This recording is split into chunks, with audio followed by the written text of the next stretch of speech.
Yes, can you hear me? We can. Great. So the first question was whether there were any changes in MISC reporting during Omicron.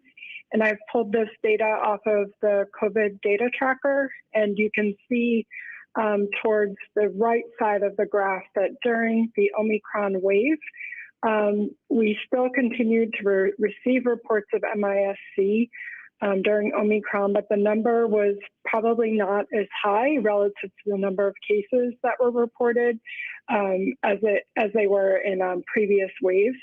And that's probably multifactorial, including pre-existing immunity from COVID vaccination or prior SARS-CoV-2 infection, as well as differences in clinical disease associated with the Omicron variant compared to previously circulating variants. And I believe it was mentioned that a recent Danish study found that the risk of MISC after SARS-CoV-2 infection during the Omicron wave was substantially lower than previous SARS-CoV-2 variants. And they also found that the risk of MISC during Omicron was significantly lower after breakthrough infection in vaccinated compared with unvaccinated children and adolescents. So that's another important take home. The next question I was asked was about trends in cases and deaths by race and ethnicity. So this data is also off of the COVID data tracker. It shows the percent of the US population that the various groups make up in gray, and then the percent of cases in light blue, and the percentage of deaths in dark blue attributed to the different groups.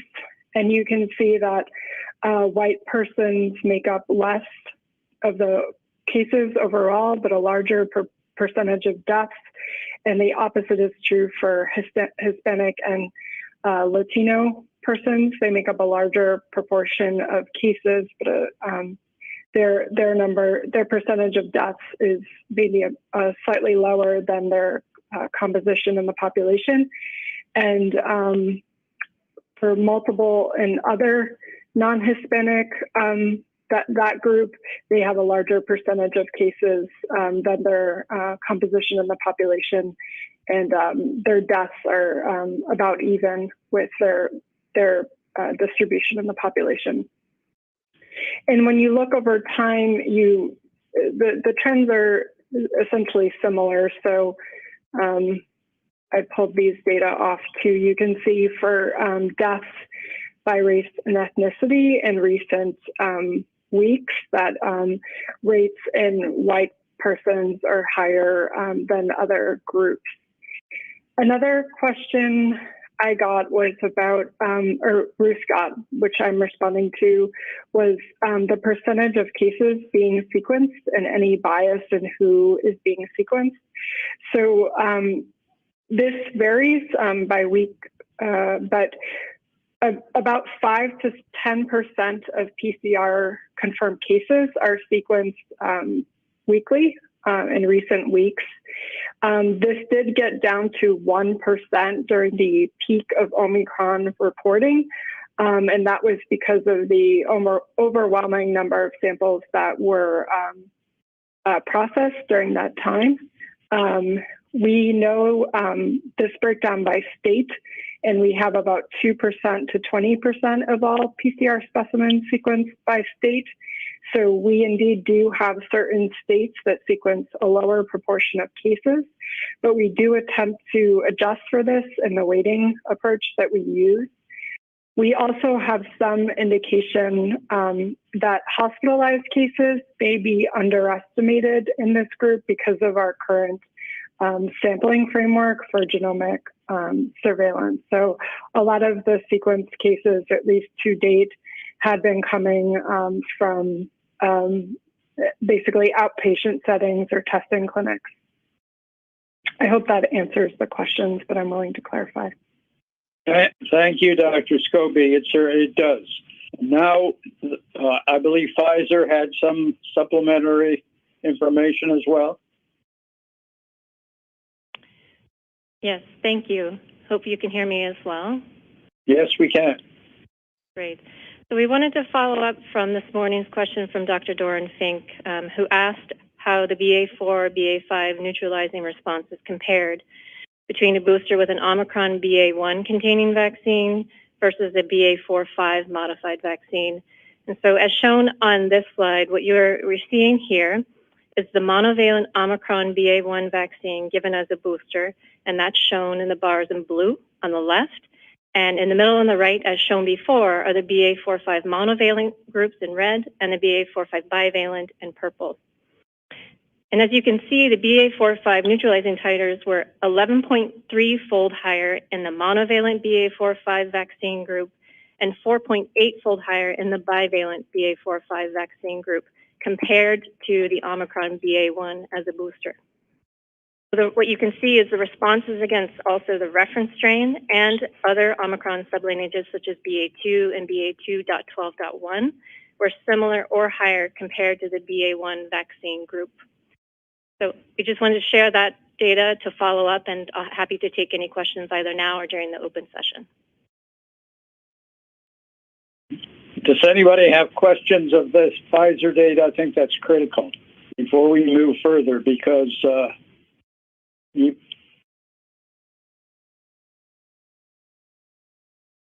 okay, let's park any questions until later on.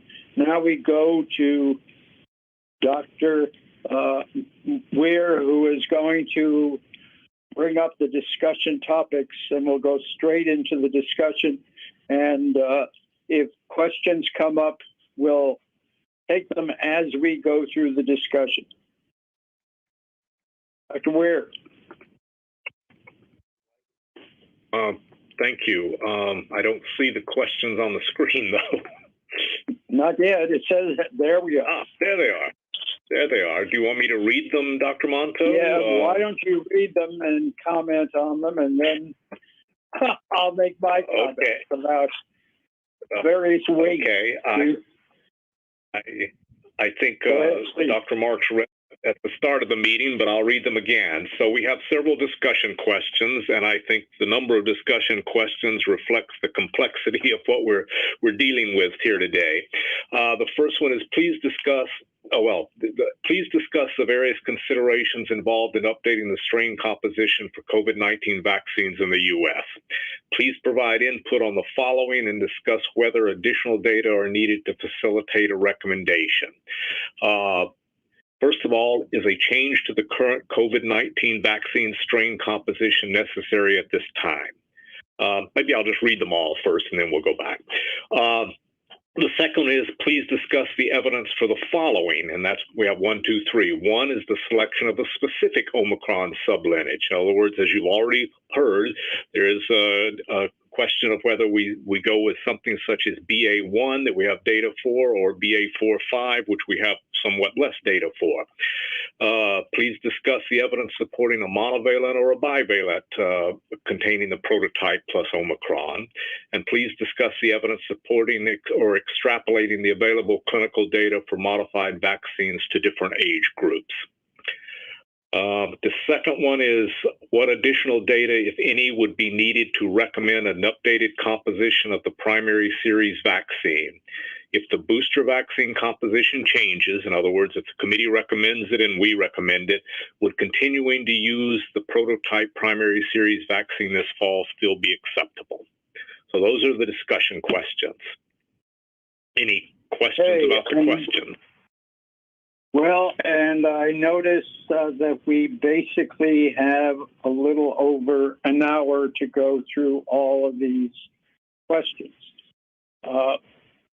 What I think we are going to have to do is talk about the items that are most specific and let the issue of what additional data would be necessary to flow from that, rather than go through this. These questions related to specific data separately. So, okay, The first one is actually pretty specific, even though it's a discussion question. Is a change to the current COVID-19 vaccine strain composition necessary at this time? Okay, let's start the discussion on that one. And so we've got lots of hands raised. Dr. Offit. Thank you. So first of all, I feel comforted by the fact that we're jumping with the net. I mean, to date, the current prototypical vaccines, the ancestral strain vaccines, do protect against serious illness. We don't yet have a variant that is resistant to protection against serious illness. We are asked in this meeting to see whether or not, well, it's clear that this 1.75-fold increase of neutralizing antibodies induced by the Omicron bivalent strain above the ancestral strain is clearly statistically significant. But the question is it clinically significant? And that's what's not clear. I mean, we don't have a clear efficacy correlate for what 1.75 means. In fact, the WHO physician that presented, Dr.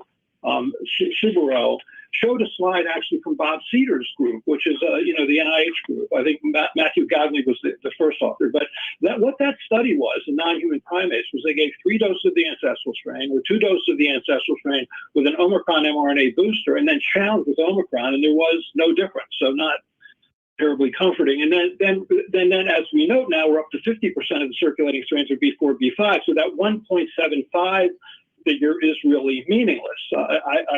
We know that the neutralizing antibodies against Omicron, you can probably divide by 3 to see what the neutralizing antibodies are for B4, B5. It was disappointing to me in the Moderna presentation that they test neutralizing antibodies against B4, B5 after the Omicron boost, but don't test it after the ancestral boost when that's exactly what you want to know. So finally, I'll close with this. I think Dr. Hildreth said this the last time we talked, which is this is a new product. And I think as a new product, it should be handled as a new product. And when the WHO says that this may be of value, I just think we need a higher standard for protection than what we're being given. I think it's uncomfortably scant. So thanks. Thanks for your attention. Dr. Gillen, followed by Dr. Marasco.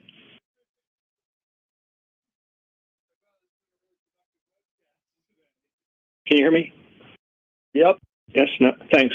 No, Jerry, I think this is for you. It's really in the preamble, and this may be out of scope for this advisory committee, but it's about the composition of vaccines in the U.S. And given the manufacturers, that these are global manufacturers, do we have any implications of what the downstream impacts are going to be of changing the production and what that might mean for supply elsewhere? Do we have an answer to that? I don't have an answer for that. I think we could ask the companies themselves what effect it would have on their production globally. I don't know how it would affect other companies that are not authorized in the U.S. I really don't have an answer for that. I mean, you're right. There are quite a few other companies that have authorization in other countries, and I don't know what it will mean for those. I think Dr. Subaru mentioned a little bit about that factored into their consideration too, and why they first of all wanted to maintain a primary series of current vaccines. But I don't have anything else to add, Dr. Gillen. Okay. Dr. Marasco. Hi, thank you. Followed by Dr. Chatterjee. So I don't know if the rest of the committee was as impressed by this data as I was, but the Novavax data was pretty significant in that the ancestral strain in their formulation was able to give, pretty good protection against Omicron 5. And they also showed in their cartography work that the antigenic distance had been lessened with that booster. So that essentially means that the antigen itself, presented properly in an adjuvanted protein form, is able to produce antibodies that have that broader capability. And I'm wondering, after seeing this data, if we're not witnessing some of the limitations that there may be by the mRNA vaccines. Yes, they were first out of the gate, but they don't appear to be able to have that kind of breadth of protection. So really the question is, do we need to change the COVID vaccine strain composition? I think the answer would be depending on what the vaccine is, at least in my eyes from the data that I saw. Thank you. Dr. Weir, we're talking across the board about all vaccines, but in reality, it's the mRNA vaccines that are most in question right now. Is that correct? That's true, because that's the data that we have. I would just caution you that, one, the data presented by Novavax hasn't been reviewed by the agency. That's one thing. The other is it's very difficult to make comparisons between studies done by different companies like this and try to draw broad conclusions. It's hard enough what we're doing looking at the mRNA data to ask whether the inclusion of an Omicron component is beneficial and improves the vaccine. That's the only candidate vaccine data that we have. I think it is encouraging that two different companies, both mRNA vaccines, gave somewhat similar results. But it does become more and more difficult then to compare to other studies like the one you mentioned. And isn't it also the case that we really are talking about a new event, the boosters that would be given in starting October? Say that again, Arnold. What do you mean? We're talking about a new episode in our long lines of boosters, et cetera. That this is something which would be given in October. That is based on the timelines that we know about. That's probably what would be realistic. Yes. And not before. So we're trying to predict the future. Well, again, yes, we're definitely trying to predict the future. Trying to be prepared for the future, I guess, is a better way than predicting it. Better way to put it. Okay. Okay. Dr. Meisner, followed by Dr. Hildreth. Thank you, Dr. Monto. And first, I'd like to thank Dr. Weir for helping us put this question in perspective, and it's an extremely complex issue. I think my thoughts is that we don't know how this virus is going to mutate, whether it will be a variant of BA5, BA4, BA1, or will it be a completely new lineage? I think that what Dr. Offit said is I think quite accurate. That so far we haven't seen variants that cause more severe disease. What we're seeing is increasing transmissibility, increasing R0, or that is replication of this virus. But so far, it's probably going to be like the seasonal coronaviruses, which evolve and escape resistance from our antibody or our immune response from the year before, and then recur, but don't cause more severe disease. And so I think, obviously, we can't predict if this is going to happen. The real question is, will the strain mutate so that it's resistant to the immunity that's generated by the vaccines? And it's very hard to tell when that will happen. I think it's likely that we will need an update to what's present, to the strain that's present in the mRNA vaccine, but I don't know when. My sense at this moment is that we're not there yet, but I don't know. And the other question that isn't part of the discussion that worries me just a little is that we haven't discussed safety. And if we have a bivalent vaccine, that makes antibody to two types or two variant spike proteins. What is that going to do to the risk of issues such as myocarditis? We need more study, more research into what is the association with vaccines and the mRNA vaccines and myocarditis. But one reasonable theory seems to be molecular mimicry and cross-reactivity with some of the alpha-myosin molecules in the muscle. And might we increase the risk of that if we use a bivalent vaccine? I don't think we can answer that, but I do think it's a safety issue that that should be considered. Thank you. Thank you, Dr. Meisner. I just want to remind the committee of the discussion that Dr. Subarao concluded with, and that is that in strain selection, typically in the past for flu, but now for SARS-CoV-2, what they are looking at is increasing the breadth of immunity.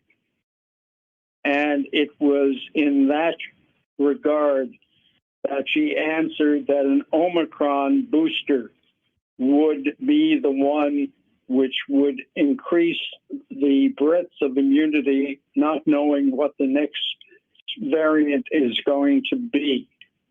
So that is something which we need to consider, because one thing that is clear is that there is waning of immunity and boosters are going to be necessary.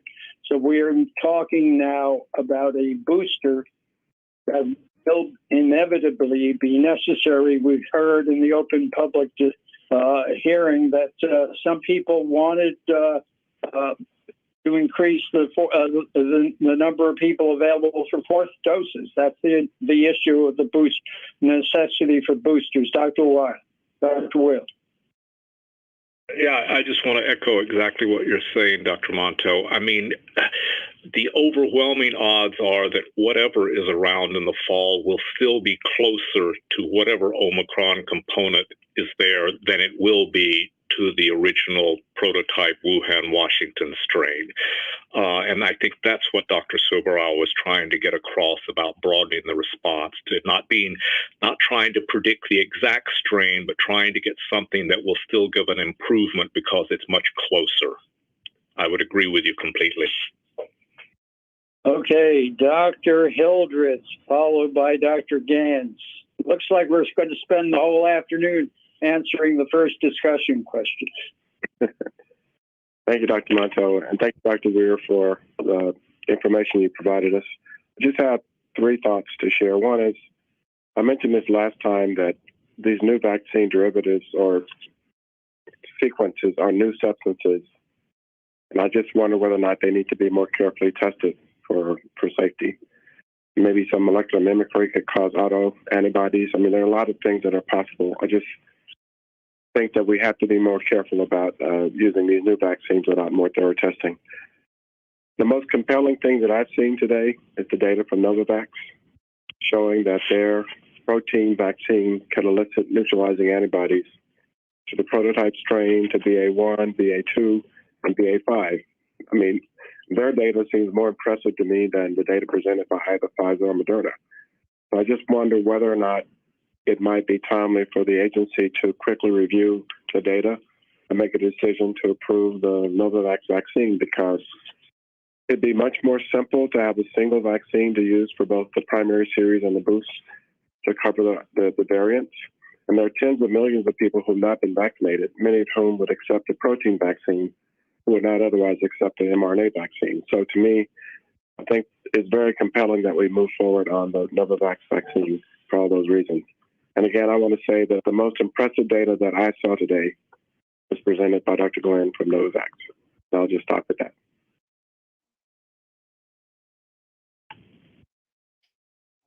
Dr. Gans.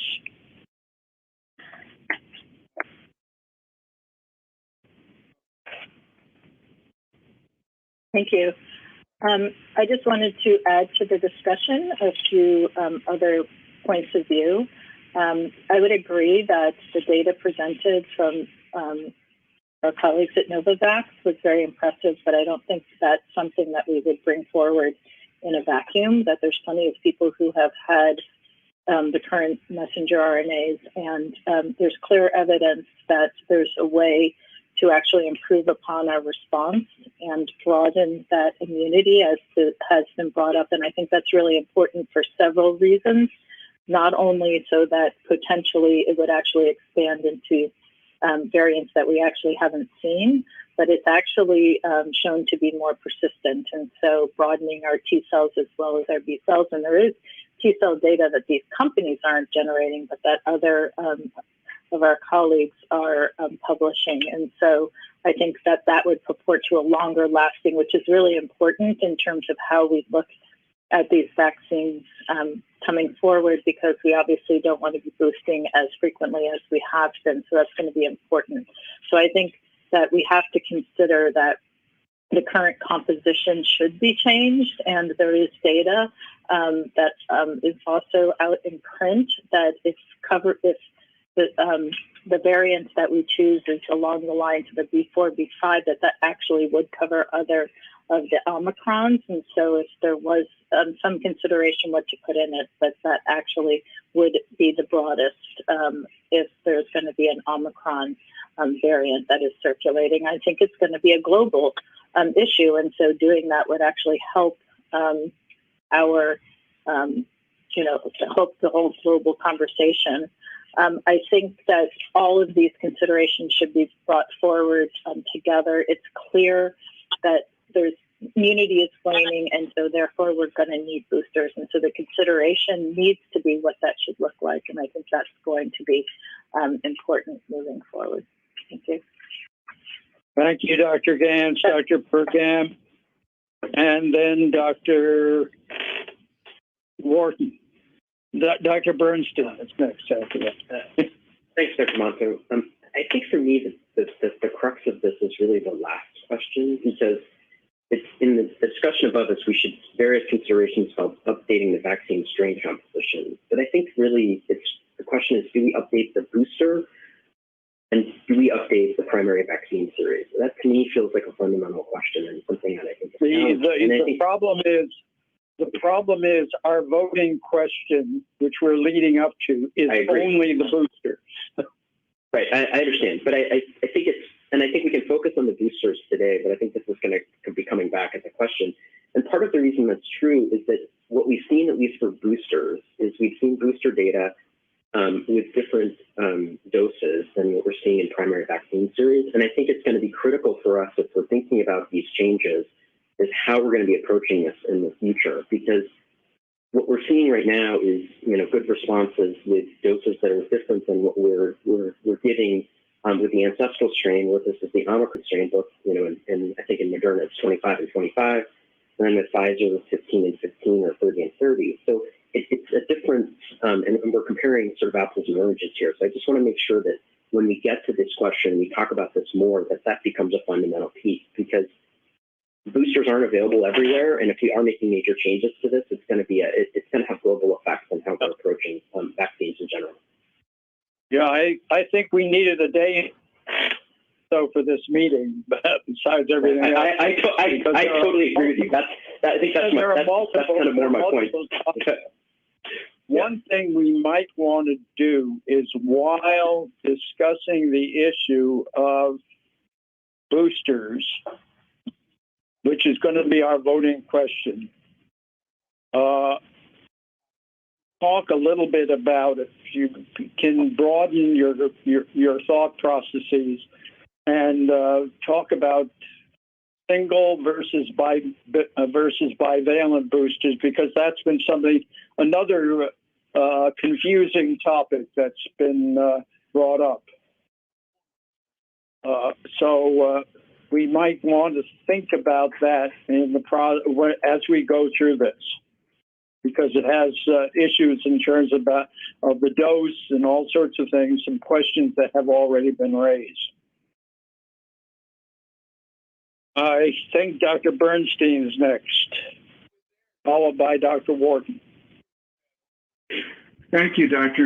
Monto. I had a couple questions. One of them is, assuming T-cell immunity is important for vaccine effectiveness, why isn't it measured routinely in these studies?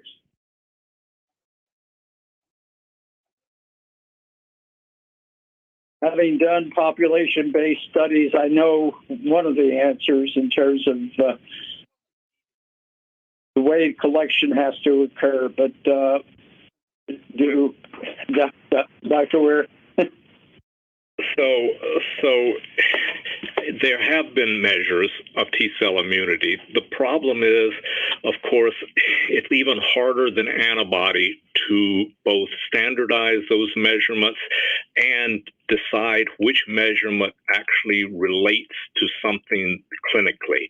They're just very hard things to do. And I think if you turned it back and said, we want every manufacturer to measure a T-cell response, you'd get some measurements, but I think you would just have a composite of apples and oranges measurement. So it's very difficult to pin down what type of T-cell measurement is meaningful in the as far as protection.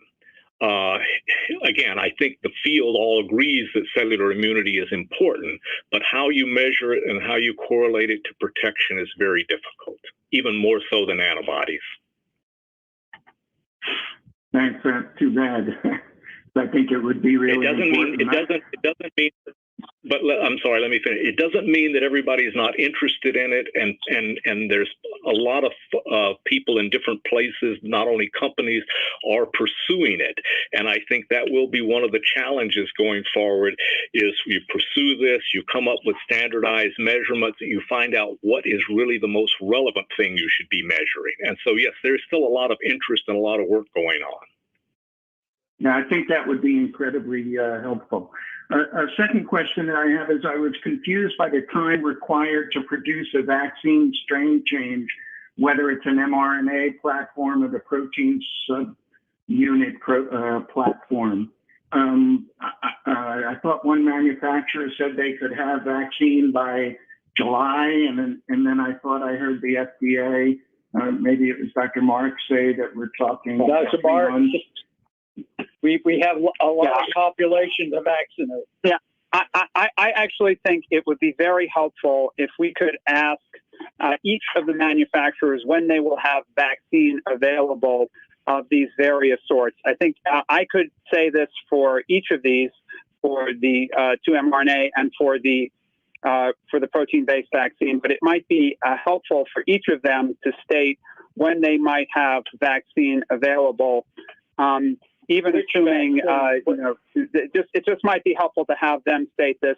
It does take 2 to 3 months for the manufacturer of these mRNA vaccines, closer to 3 months, I believe, but I'd rather hear it from them rather than from me. This is to a different variant than we have currently. Yeah. Okay, that's correct. Because they have to make a template, they make a DNA template, which then allows them to produce the RNA, et cetera. So it does take some time here, at least in some cases, that's how they do it. But they have to take the steps to make the different variant vaccines. Is this to either a bivalent or a monovalent? I believe from the standpoint of the manufacturers, but let's get them to answer. I believe that that in this case that it's not like a bioreactor, where I believe in this case it may not be that much more complex for them between the two differences. But let's get them to answer. Dr. Monto, we do have Moderna's hand up. Do you want me to go to each one of them? Go ahead. All right, we'll start with them, and then you handle this. I can't do it. So. Yeah, that's quite all right. All right, I'll help you out here. Okay, Moderna, take it away. So, first on the question I heard earlier on the bivalent vaccine.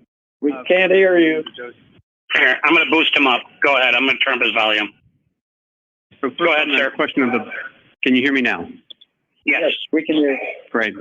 So first on the question of the bivalent Omicron-containing vaccine, we will have hundreds of millions of doses in August and September for global supply. We've been manufacturing that at risk throughout. And so that would be available starting in July and August. I think that was the question. If the second part of the question I heard from Dr. Marks was related to if we did a strain update. And so while we'll have a couple 100 million doses available in August and September, if we were to make a decision right now to switch over to a BA4, BA5 containing vaccine, it would take us about 3 months to conduct the manufacturing processes and prepare the submissions to the FDA. Again, assuming no clinical data requirements, no data to assess the vaccine at all. And if we did that, we would have that available and assuming a rapid review cycle sometime in late October or early November at large scale, and again, be able to produce similar amounts of that vaccine. Again, that assumes that we would be facing BA4, BA5 in November. What we know is we're facing BA4, BA5 right now in August and September, and we do believe we have a vaccine that can help address that. And if we wanted a monovalent BA1 vaccine? The monovalent BA1 vaccine, we have the BA1 vaccine as a part of the bivalent, and so it would go a little bit faster than the BA4-5 timelines I have right now. We have been studying that in clinical trials and could prepare those submissions. I would want to spend a little bit more time thinking about what it would take to switch, because we do believe the bivalent platform has demonstrated superior durability. Sorry. Right. It's in between the two predictions. I mean. Correct. Okay. Thank you. Who's next, Mike? All right. Next, we will go with Pfizer. All right. They have their hand up next. So Pfizer, get ready here.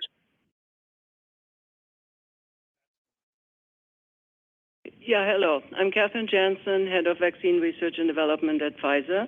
So as to the question of vaccine supply, regardless if we want to look at a BA1 containing or a BA4-5 containing vaccines, we are prepared, Pfizer and BioNTech is prepared to satisfy all of our contractual obligations, those that are currently existing and future ones in the United States.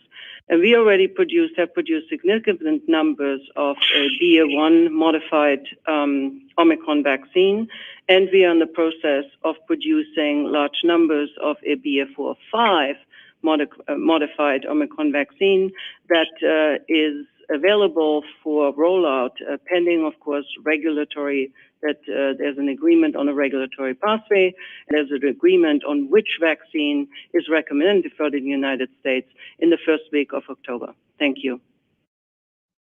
Thank you. And Novavax?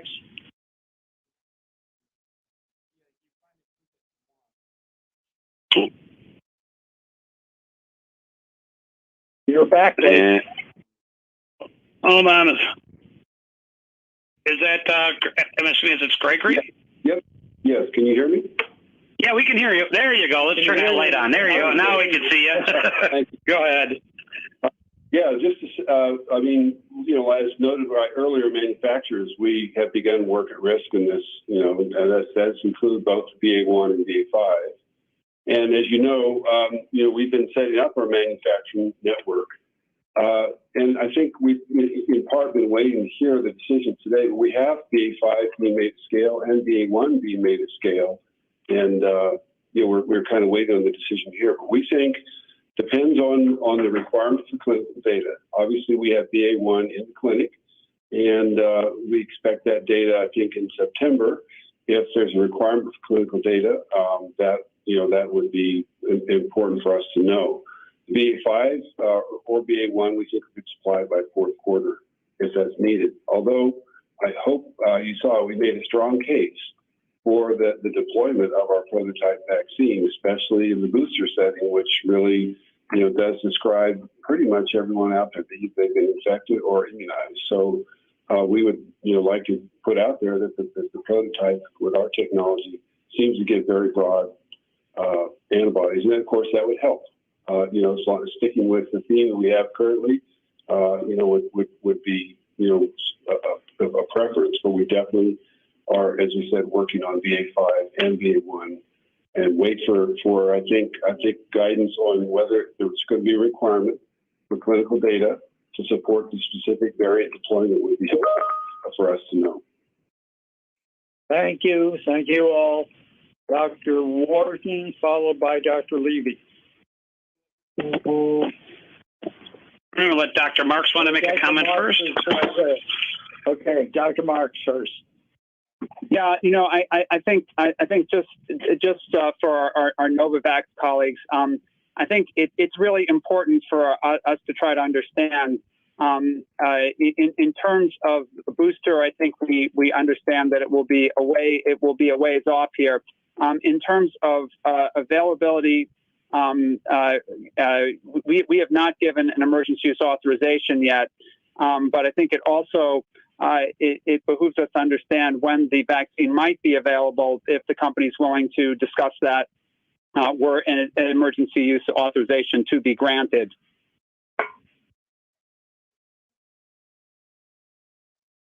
Is the company going to respond?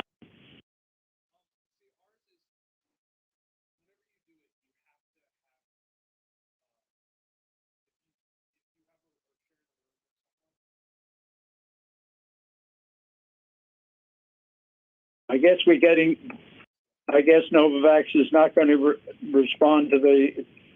Were you asking a question, Dr. Marks, of Novavax? I think Dr. Gregory is back for us now. Okay, he's there. All right. Hey, Greg.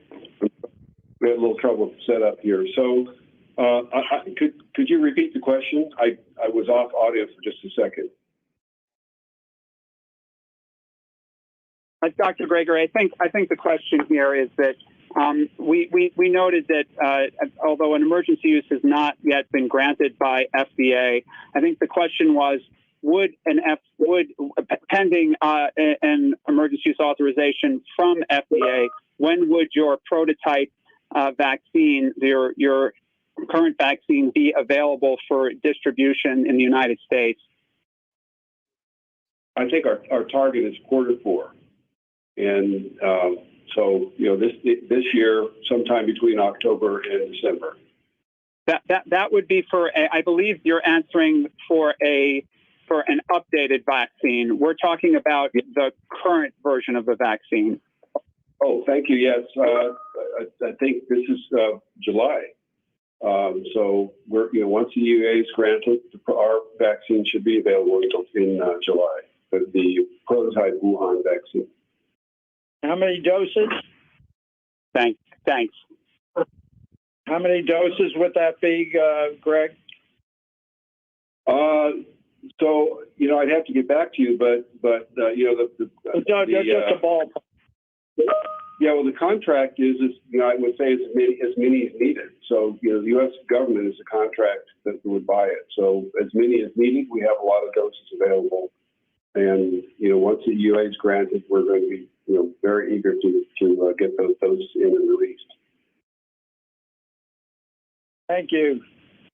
All right, now we were back on. Yep, thank you. I was going to say, let's get Dr. Wharton back up here. Yep. And now, just as a reminder, we do have a lot of hands up. So I think we got about 10 or 12 hands up. Dr. Wharton. Thank you. So the virus has demonstrated that it's clearly continuing to evolve. And as it evolves, it's leading to immune evasion. We can't develop, authorize, or deploy an updated vaccine in time to prevent an impending wave based on match. And we can't predict which of the many variants that are circulating may emerge as our next wave. So we really do need vaccines that provide broader protection against the variants that haven't yet emerged. And for that reason, I think based on current evidence that we could get broader protection with a booster that included a Omicron strain. And so I'm supportive of that.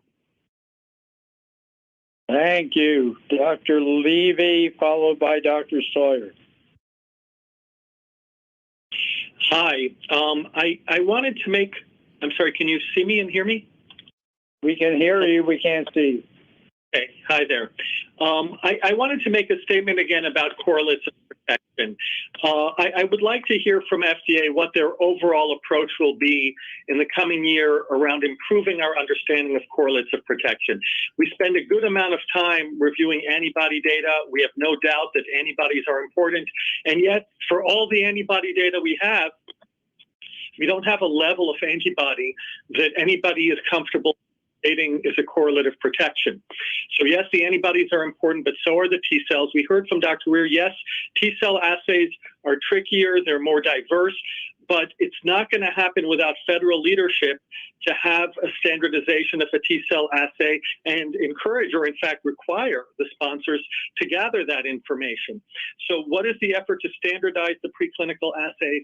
This is an effort that's critical not just now, but for future cycles of vaccine revision. If we aren't able to define a correlate of protection, we're fighting with one arm tied behind our back. And for the preclinical data on mice, are assays standardized? Do we infringe? And then there can be species specificity. So what about preclinical human in vitro models? So I'd be eager to hear from FDA about these topics. Dr. Weir. Maybe this is Peter Marks. Maybe I'll take this one. Go ahead with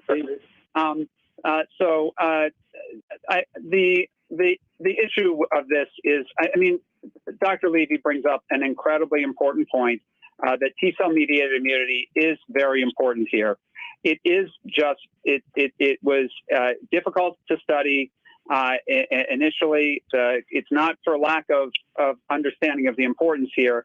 We have been having conversations with our colleagues at NIH and throughout government about how we might move forward here.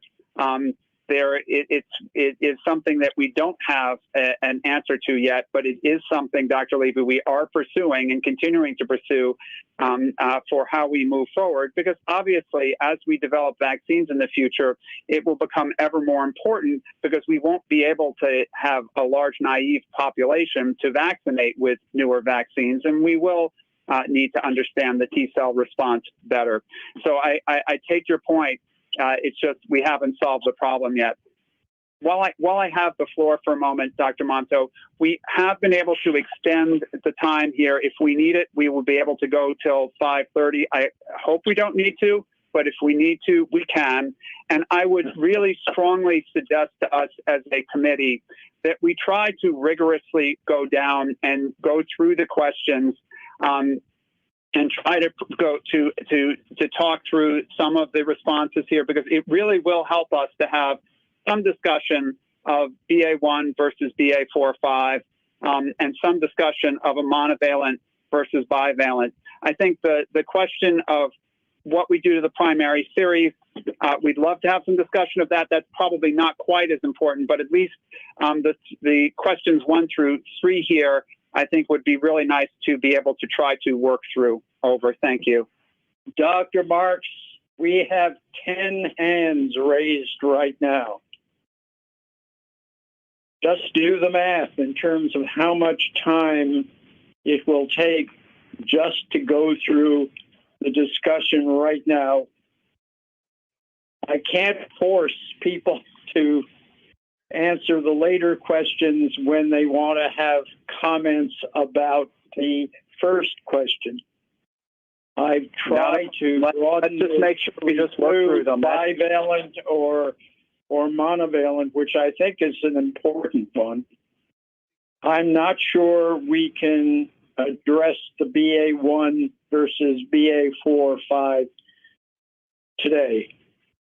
I hope we can, but I'll do my best, but it's up to the committee to decide what they're going to be talking about. And when we have 10 people who want to make comments, we can't force the agenda. So, having said that, and got that off my chest, Dr. Sawyer, followed by Dr. Berger. Thank you, Dr. Monto. I am in favor of a strain composition at this time. I think we're all troubled by the steady erosion of immune protection, at least as measured by antibody, that we've seen, and the requirement for more and more boosters. It's been pointed out several times that we lack cellular immunity data, but it seems to me that with the ability of this virus to mutate, eventually we're going to have vaccines that do not protect against severe disease. And although it's been pointed out that the current Omicron-related strains are less severe in general, even a less severe strain, if it's more transmissible, can lead to more death just because of the sheer number of people who get infected. So I think given that speed of evolution, we're going to be behind the 8 ball if we wait longer. It was pointed out in the public comment, the public perception is that FDA is already delaying approvals, and I think we have enough data here presented today to move forward with a strain change. I've not heard much downside to going to a bivalent vaccine that includes Omicron-related strains, other than the theoretical concern that a new strain might change the side effect profile, but we're unlikely to learn that in clinical trials. We're only going to learn that when the vaccine is rolled out to large numbers of people. So I'm in favor of a strain change. I'm in favor of a bivalent vaccine. I'm persuaded by the argument that a monovalent might be risky. Dr. Mark's invitation, I would say that a BA1 variant is sufficient and probably will happen faster than a BA4/5. And I'm willing to extrapolate clinical data for all ages based on the immune response data that we've heard. Thank you. Thank you, Dr. Sawyer, and you've given exemplary comment because you tried to comment on more than the first item in the discussion questions, because that's what we're going to need to do if we're going to be able to get this through this before 7 o'clock at night. Dr. Berger.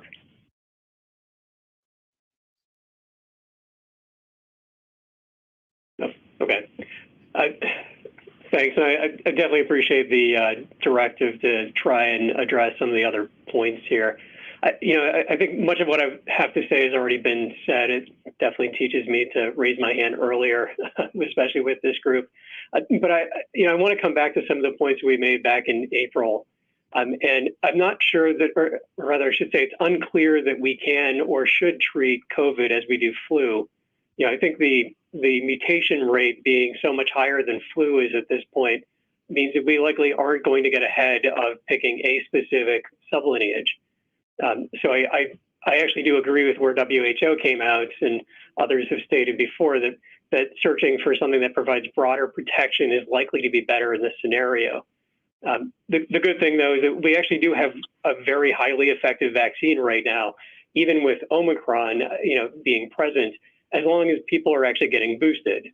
That there is obviously concern about waning, going on, and I do have concerns about the clinical meaningfulness of the titer data, as well as the long-term durability that we currently don't have a lot of data to support.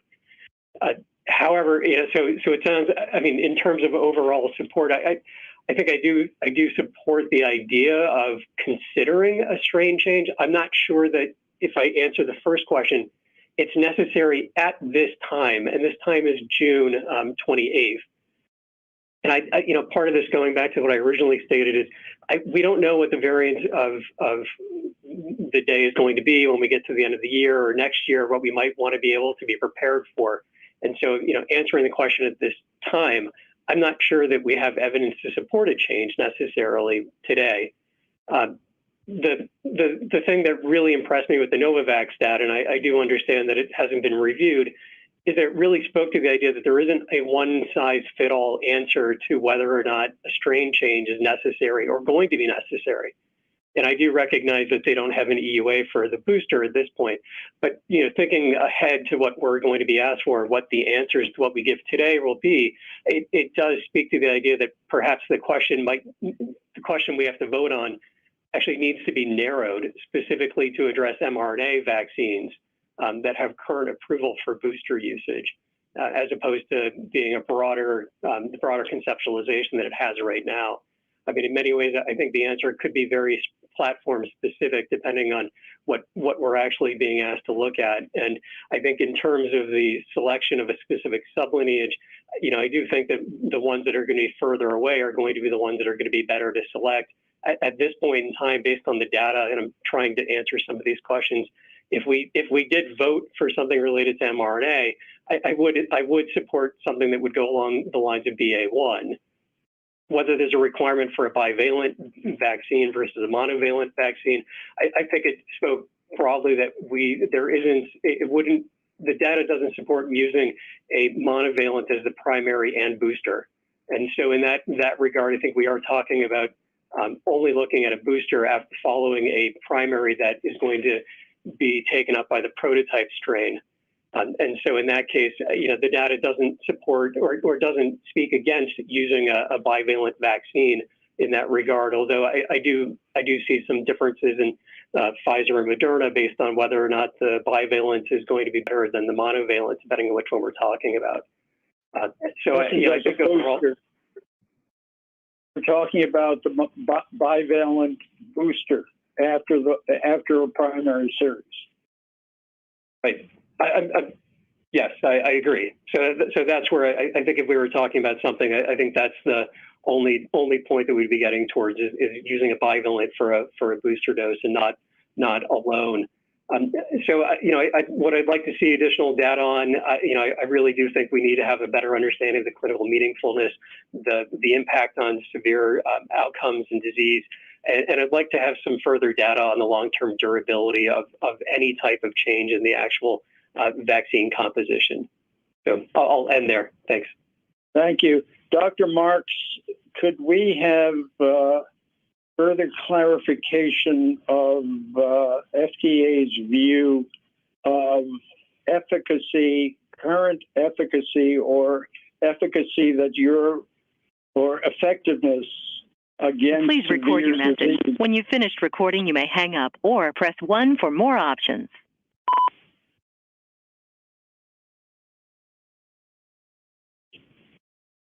Were you able to hear that? There was an interruption on my call. Yeah, that was weird. But Dr. Marks, could you make a comment about prevention of hospitalization, severe disease, and where we are in terms of waning and the necessity for boosters? Because I think that's what I've heard comments suggesting that boosters, mRNA boosters, are not going to be necessary, so we don't have to worry about the composition. So I would put up the slide here from the beginning. I do think we have to make sure that we're being accurate as to taking the totality of the data that was presented by CDC, and I guess my CDC colleagues could come back and correct me if I'm wrong about anything I will say now. We do know from data in Israel, data in the United States, that after 2 doses of vaccine, immunity against these variants is clearly waning with time. Remember, we only have half of our population boosted, right? So half of people, more than half in the United States, have only received 2 doses. And therefore, their ability to be protected against Omicron, the current Omicron, has waned itself. And even those who have received 3 and 4 boosters, we know that after 3 or 4 doses, I shouldn't have said boosters, 3 or 4 doses, that after 3 doses of vaccine or 1 booster, we know from data now from Israel and from the United States that particularly in older individuals, those 60 and up, that protection wanes with time, and that translates into increased risk of death, which is shown to be reduced by additional booster doses. Now, I think we also understand that from a standpoint of public health, we can't be giving boosters left and right.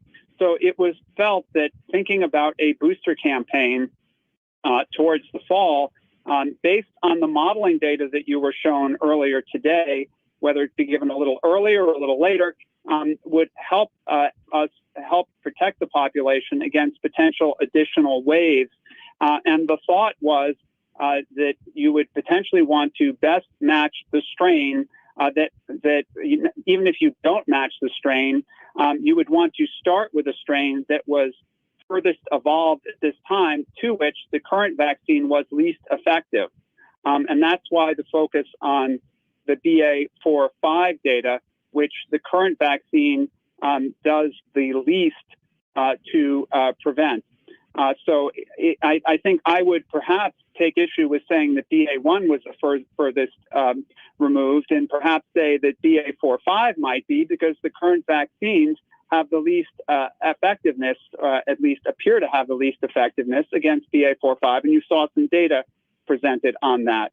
And that would be, and that's not just the data you saw today, there's additional data out of South Africa that also corroborates that. So I think that the goal from today is to try to come up with what would be the right composition. And I think the supposition we're making here is this would be for a deployment sometime this fall.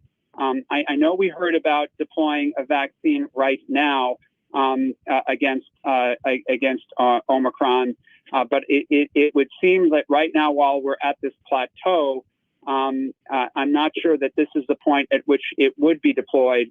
It may be that it would be deployed with this fall booster campaign in order to best protect us against what may come during this coming winter. Over. And we do hear a difference of opinion between Dr. Subarao, representing WHO, that has talked about BA.1 being by antigenic cartography further away, and the occurrence of disease in South Africa, where the decrease in effectiveness against severe disease seems to be greatest with 4/5. Am I correct in that?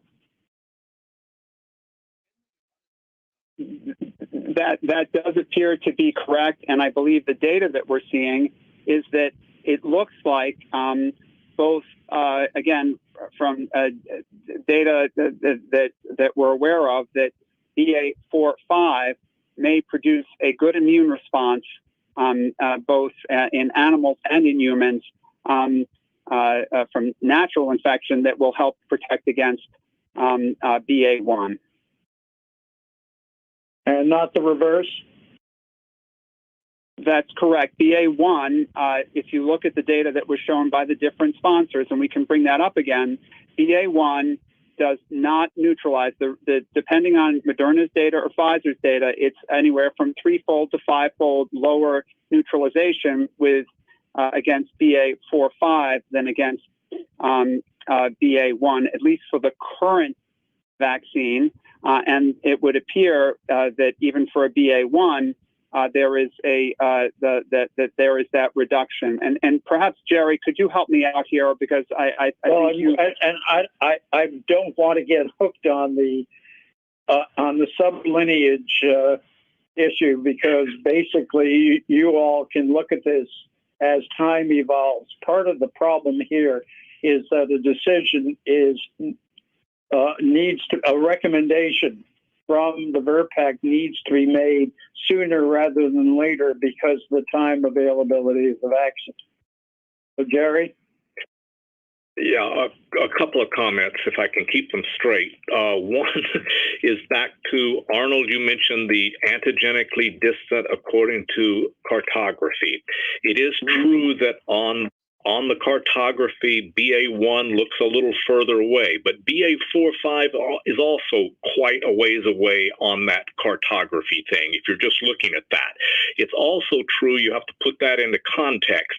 BA.4/5 together, as well as BA.2.12.1, are still much closer to BA.2 than they are to BA.1, which is really nowhere right now. So I think you have to look at the whole picture, not just one thing like antigenic cartography. But even if you just look at the antigenic cartography, BA.4 is a long way away antigenically from Wuhan, Washington, just like BA.1 is.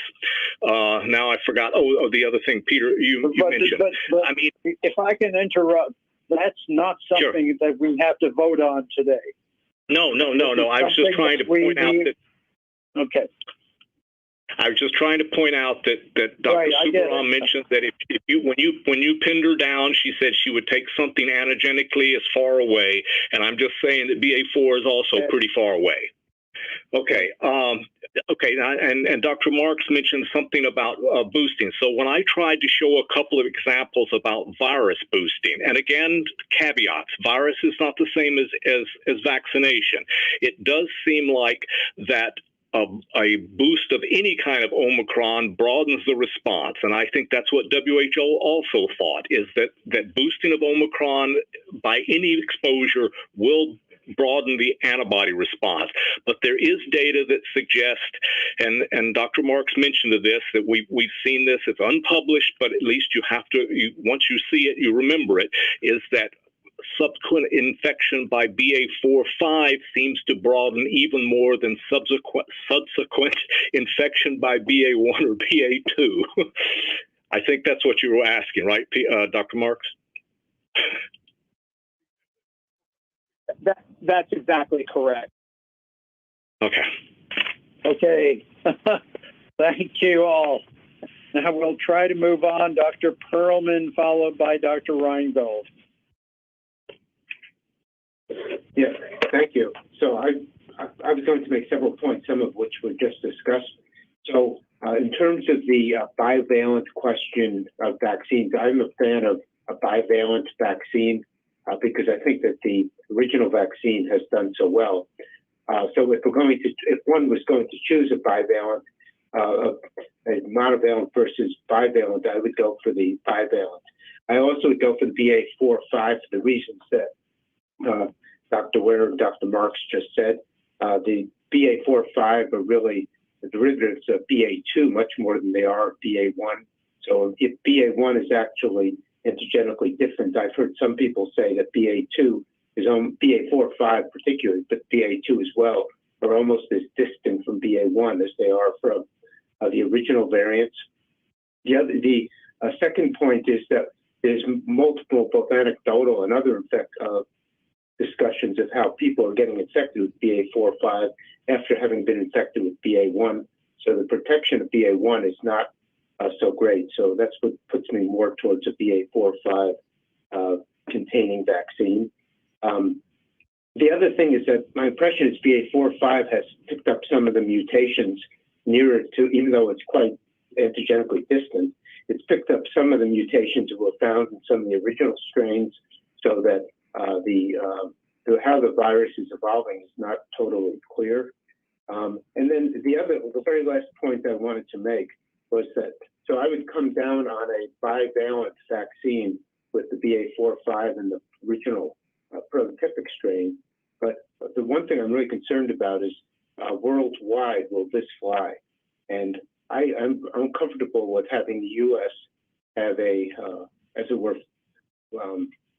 first class, or having a vaccine that's not accessible to the rest of the world. Is one of the problems already politically in the world, is that people think that the U.S. and other rich countries put themselves first. And if we're saying that a bivalent vaccine is so much better, but it's not accessible to much of the world, I think that's ultimately a bad thing for getting vaccines out to the whole world. So that's all I was going to say. Thank you, Dr. Perlman. Dr. Reingold, followed by Dr. Cohen. Thanks, Arnold. Midway through the morning, I was definitely leaning toward updating the composition of the vaccine and including an Omicron variant, and I still lean in that direction. But I do need to point out another difference between this virus and flu, or the vaccines. Each year, when all the smart people decide what goes into flu vaccine, all the old flu vaccine disappears. And we really only have one new flu vaccine, except for the high potency for old people versus regular potency. But we already have quite a profusion of different COVID vaccines that providers are struggling with. So I do worry about implementation issues. If we have both a monovalent vaccine for the initial series, and then a bivalent vaccine for the boosters. We haven't heard much about these vaccines in children, but we already know that the various dosages for children certainly pose a number of different implementation issues around the vials, the tops of the vials, the colors. I do worry about having one vaccine for a primary series and a different vaccine for a booster, just in terms of implementation, confusion, storage, a whole host of other implementation issues. Thank you. Thank you, Dr. Cohen, followed by Dr. Lee. Thanks. So I just wanted to add a couple of additional thoughts. I think most of what I was thinking has already been said. I think I do support a strain change for potential boosters that would be used in the fall. I think what Dr. Mark said around it is we're seeing waning in older adults is really important. I'm not sure, for example, that I think everybody will need a booster dose in the fall, but I think if people are going to be recommended for a booster dose, and it is likely that older adults will need one, then I would support the strain change to a bivalent vaccine. I don't think we should lose the prototype. I think it's a known entity and it's doing really well in its current job. And we don't know what the next strain will look like. So I don't see any risk in keeping it bivalent. So I think that's would be really important. BA.4/5 seems like the right way to go. I think I'm still a little bit hesitant or confused about the difference in the number of weeks or months that would take to produce BA.4/5 compared to BA.1.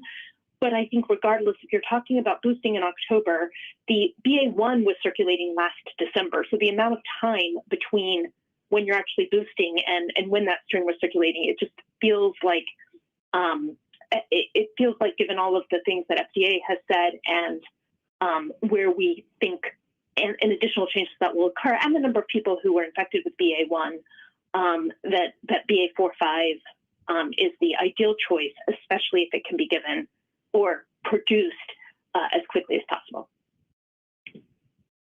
Dr. Lee, followed by Dr. Chatterjee.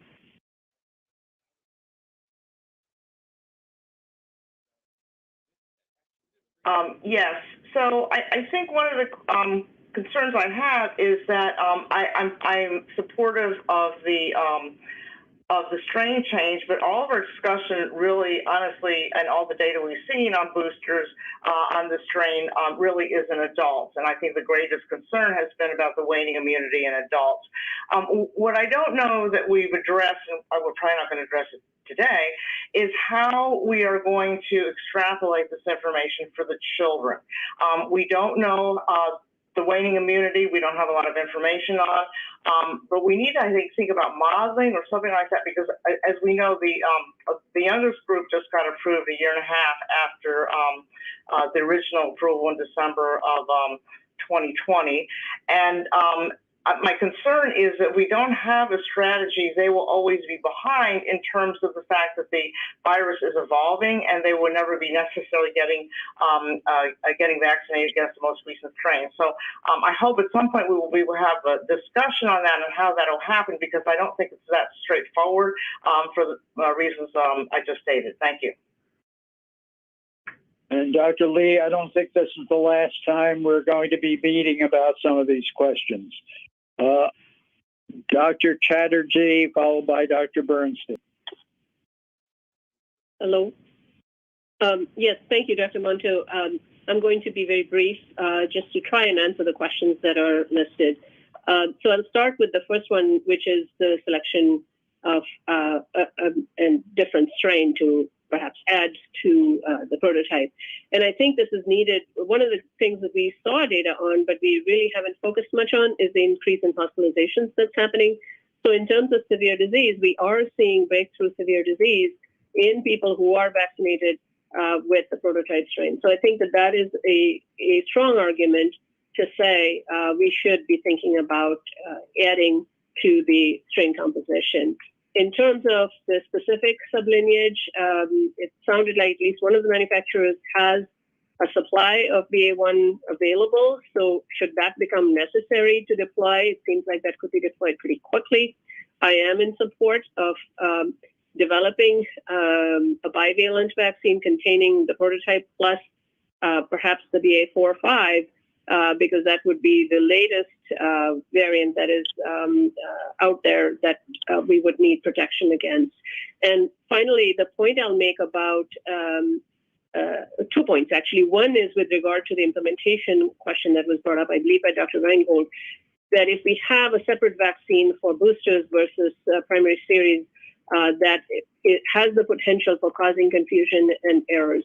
And so that's something that we have to keep in mind. And then the last point with regard to what Dr. Lee just said, I've asked the question several times today, actually, asking for pediatric data. And basically, the response has been, well, we don't have any. And I think that that is an inadequate response at this point in time. In terms of extrapolating available data, I am very hesitant to extrapolate that from adults into children, and I think the pediatric studies need to be done, and they need to be done now. Thank you, Dr. Chatterjee. A point of information, Dr. Weir or Dr. Marks, if the bivalent vaccine that we've heard about, it is not the ancestral strain, is it? I thought it was beta. No. It's Go the ahead, ancestral Dr. strain. The bivalent, any of the bivalents we'll be talking about will be the prototype vaccine, not beta, prototype plus. Okay, because some of the data will be some of the data that was prototype. Right, I know it was confusing. It was confusing. Okay. All right, I just want to unconfuse myself because it's ancestral plus an Omicron that we're talking about. Correct. That's what we're talking about. Yes. Okay. Now, Dr. Bernstein followed by Dr. Nelson. Thank you, Dr. Monto. So I'm stuck at the very first question: is a change to the current COVID-19 vaccine strain composition necessary at this time? And the reason I'm struggling is that at our April meeting, and then it was reiterated well by Dr. Ware today, the strain change requirements should be, one, data-driven. And it seems to me that the data that's been presented today seems quite limited, especially for BA.4 and BA.5. The second requirement was that the evidence shows that the current vaccine strains are not effective versus severe disease. And it appears to me that the ancestral strain, the current vaccine, is effective against severe disease. And then the third requirement is that the evidence is compelling that a new vaccine with a strain change would have improved vaccine effectiveness. And I don't think we really have the data to be able to say that, although we looked at immune response, but we really don't have it relating to vaccine effectiveness.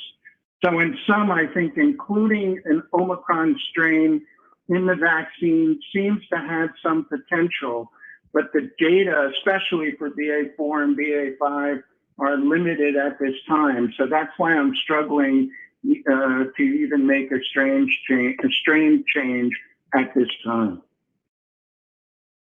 Dr. Monto, can I make a comment? Yes, Dr. Dr. Mark. So I really appreciate, Dr. Bernstein, I really appreciate your comment, but this is why I opened my comments today by saying this is truly a challenge, and it is science at its hardest, because I believe, as was perhaps alluded to in the open public hearing, we have to make a decision to wait until the evidence is irrefutable that we need a change, at which point we may have had this variant pass on and we'll have something else here, or we'll have to feel comfortable based on what we've seen with previous variants, because the manufacturers, as was noted by one of them, have already, each of them have had experience with making other variant vaccines. Each of them have seen immune responses that are robust developed against them. Each of them have seen safety in several hundred people to these different variants. Do we take that experience combined with what we know to be a totality of evidence that indicates that that the current vaccines are no longer quite as protective against severe disease, particularly in older individuals, but probably also tailing off into younger individuals if you look at the VA data, granted much less so, and that as we've seen the evolution to BA1 and now BA4-5, that becomes even more accentuated. I think that's what is at the heart here of the discussion.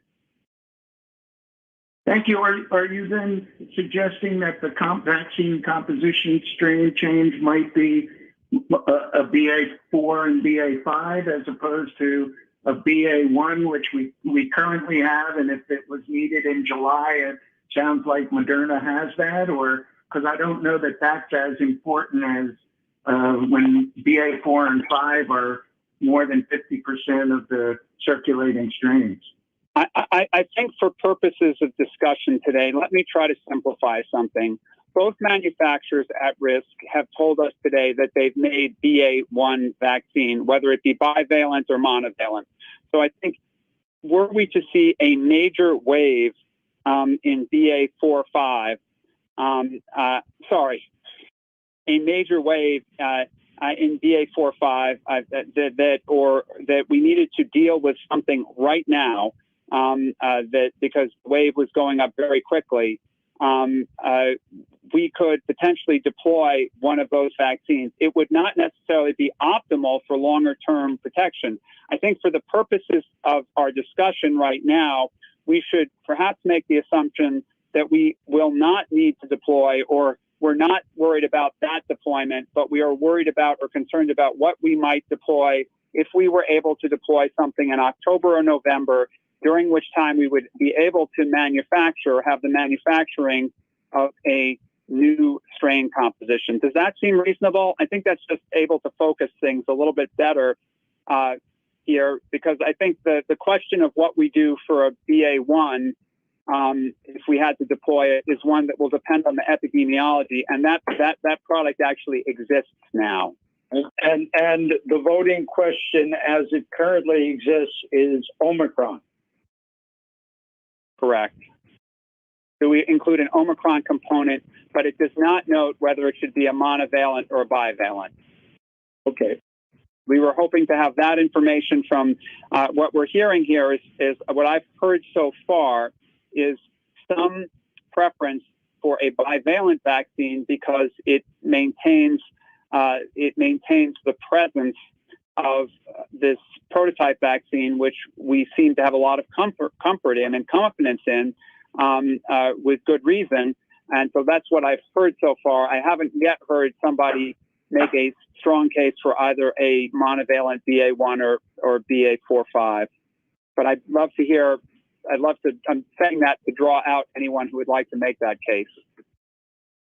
I'll bring up one issue that would be the case if we go for a bivalent vaccine containing the ancestral strain plus an Omicron, and that is we are going to be limited in the quantity of the Omicron component, given the fact that we can't go above a certain microgram level because of side effects.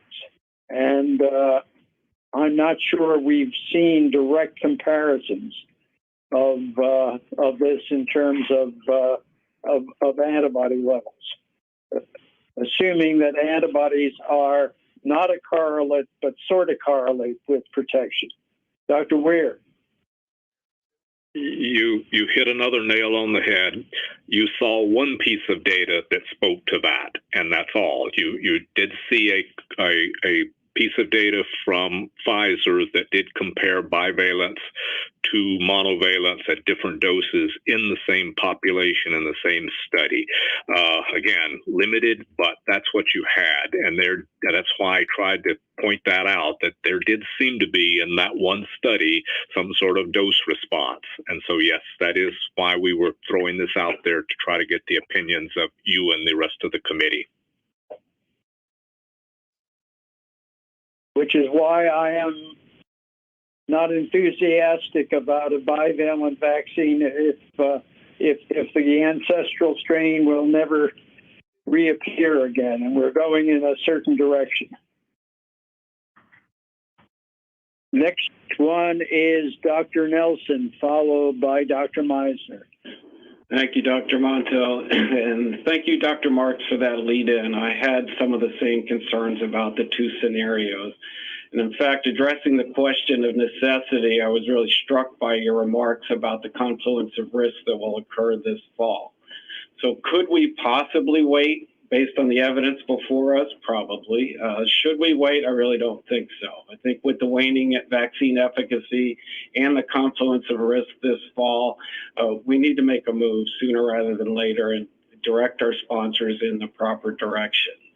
I'm not going to take the bite on a monovalent shift to a vaccine. I'm actually in the bivalent camp, to be perfectly honest, Dr. Monto. So I have some questions regarding the immune response that's occurring to these bivalent vaccines. I'm not sure we've teased out exactly what's happening at the cellular and humoral level.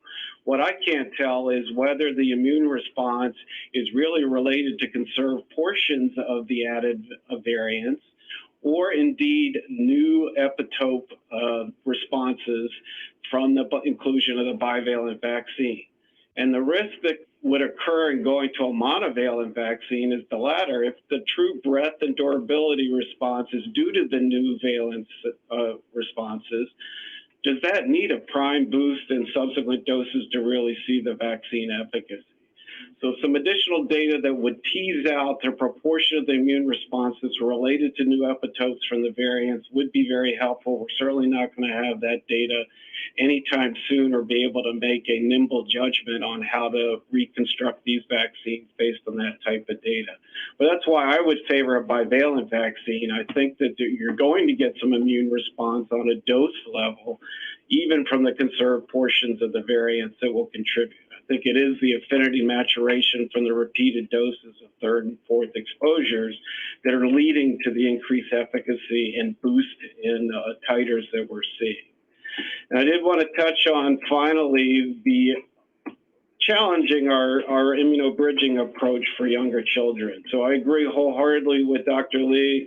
She beat me to the punch. I'm worried about our younger age groups always being behind the power curve and receiving updated vaccines.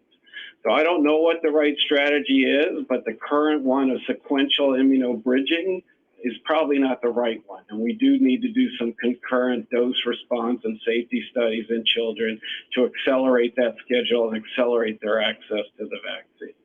Thank you, Dr. Monto. Thank you, Dr. Nelson. As usual, you've hit a number of topics very squarely.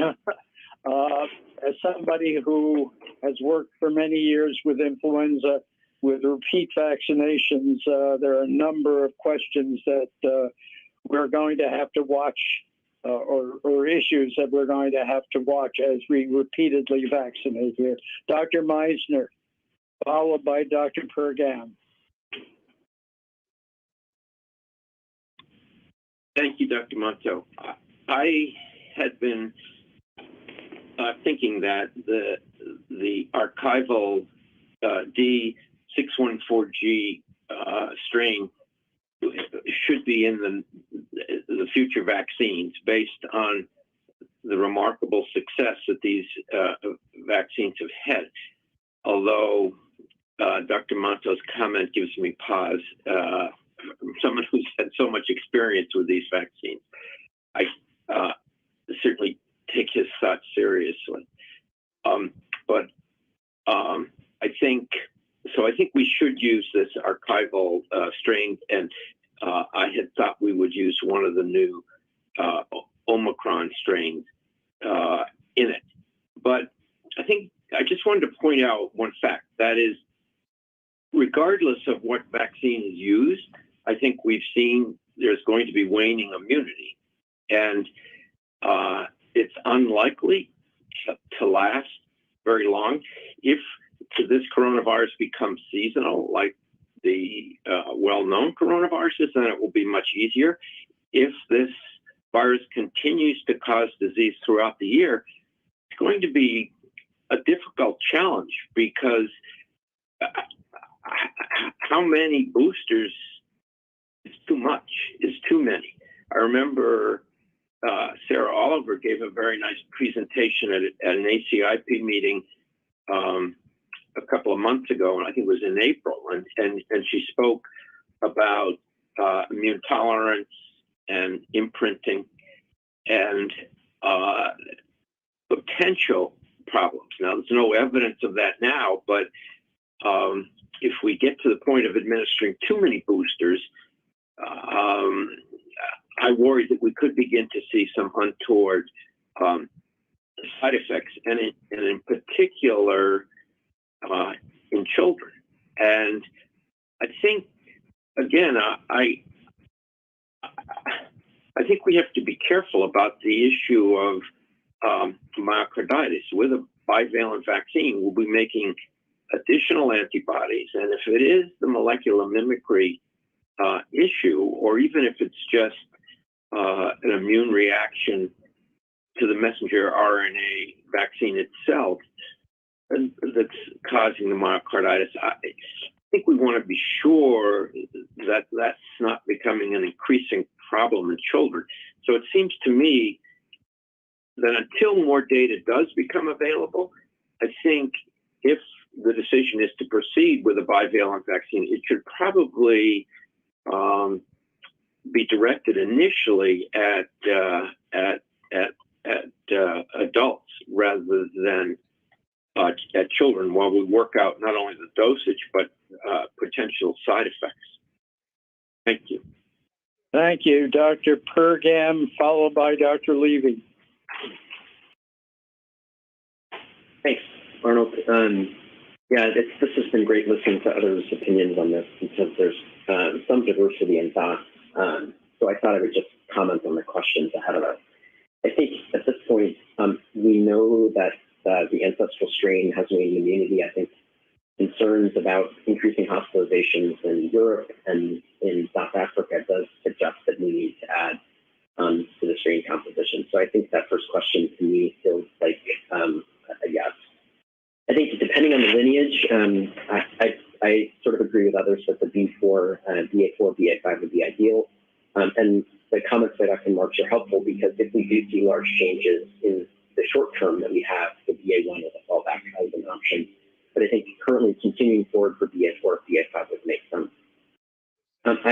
I'm with others, and not with you, Arnold, on this, I'm sorry, but I think the bivalent remains intriguing to me, partially because of something that Dr. Gans pointed out, is I like the fact that it does appear to have prolonged efficacy compared to the monovalent. And I like that as a potential to potentially extend the periods of time when boosting has to happen.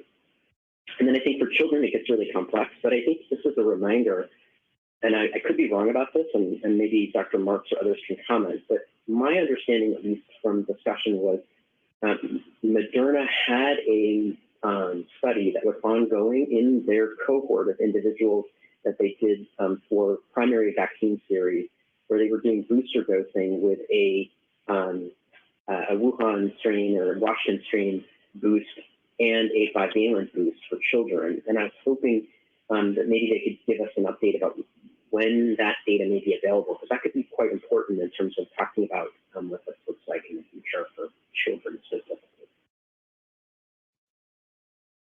Do we, I don't know whether we want to go back to the sponsor, but Dr. Ware, Dr. Marks, can you answer? Dr. Monto, I think we'd be best to go back to the sponsor, Moderna, on that one for okay. them You can go to the sponsor. I'm sorry, I don't want to misspeak for them. So we are currently conducting both primary series and booster studies in both infants and the pediatric population, and we will have data in October from those studies. And what's in the back? It's BA1, correct? That's with the bivalent, Omicron-containing BA1 bivalent. Bivalent with, what is the second strain? It's ancestral, it's prototype plus bivalent BA1. Okay, thank you. Okay, Dr. Levy, followed by Dr. Gans. Yes, hi. I was reflecting on the first question that's asked of us, and really in thinking about it, it seems to me a better question, or maybe a more appropriate question, is that with respect to the potential change in strain composition for the fall, do the benefits outweigh the risks of making based on the limited information we have in front of us today? So that's kind of how I'm thinking about it.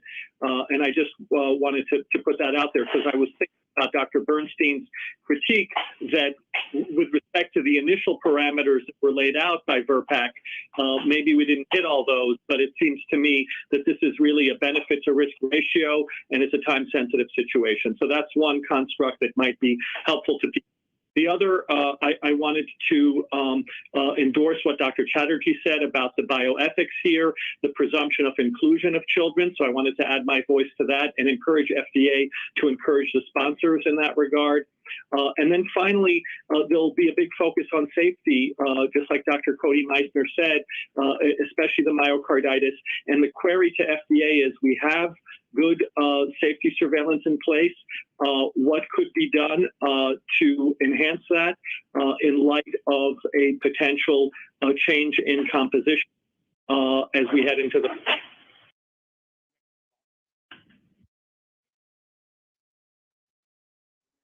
This is Peter Marks. I'm happy to say that I feel pretty comfortable that the safety surveillance that we have in place currently with the Sentinel Best system is actually quite good. And in fact, there was a paper just published out of our group looking at myocarditis rates using that system, monitoring millions of individuals. So I think that we can get a pretty good sense of things. I do think we do understand myocarditis a little bit better, which it does seem to have some relationship to androgenic steroids, because this is mainly males, and it peaks in the 16 to 18-year range.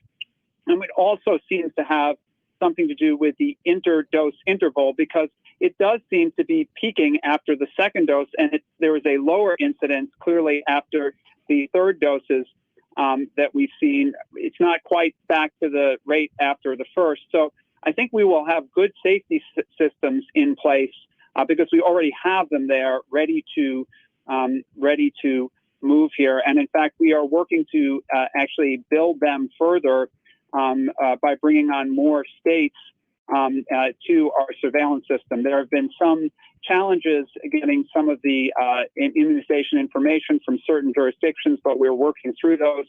And I believe we'll be in a good place here.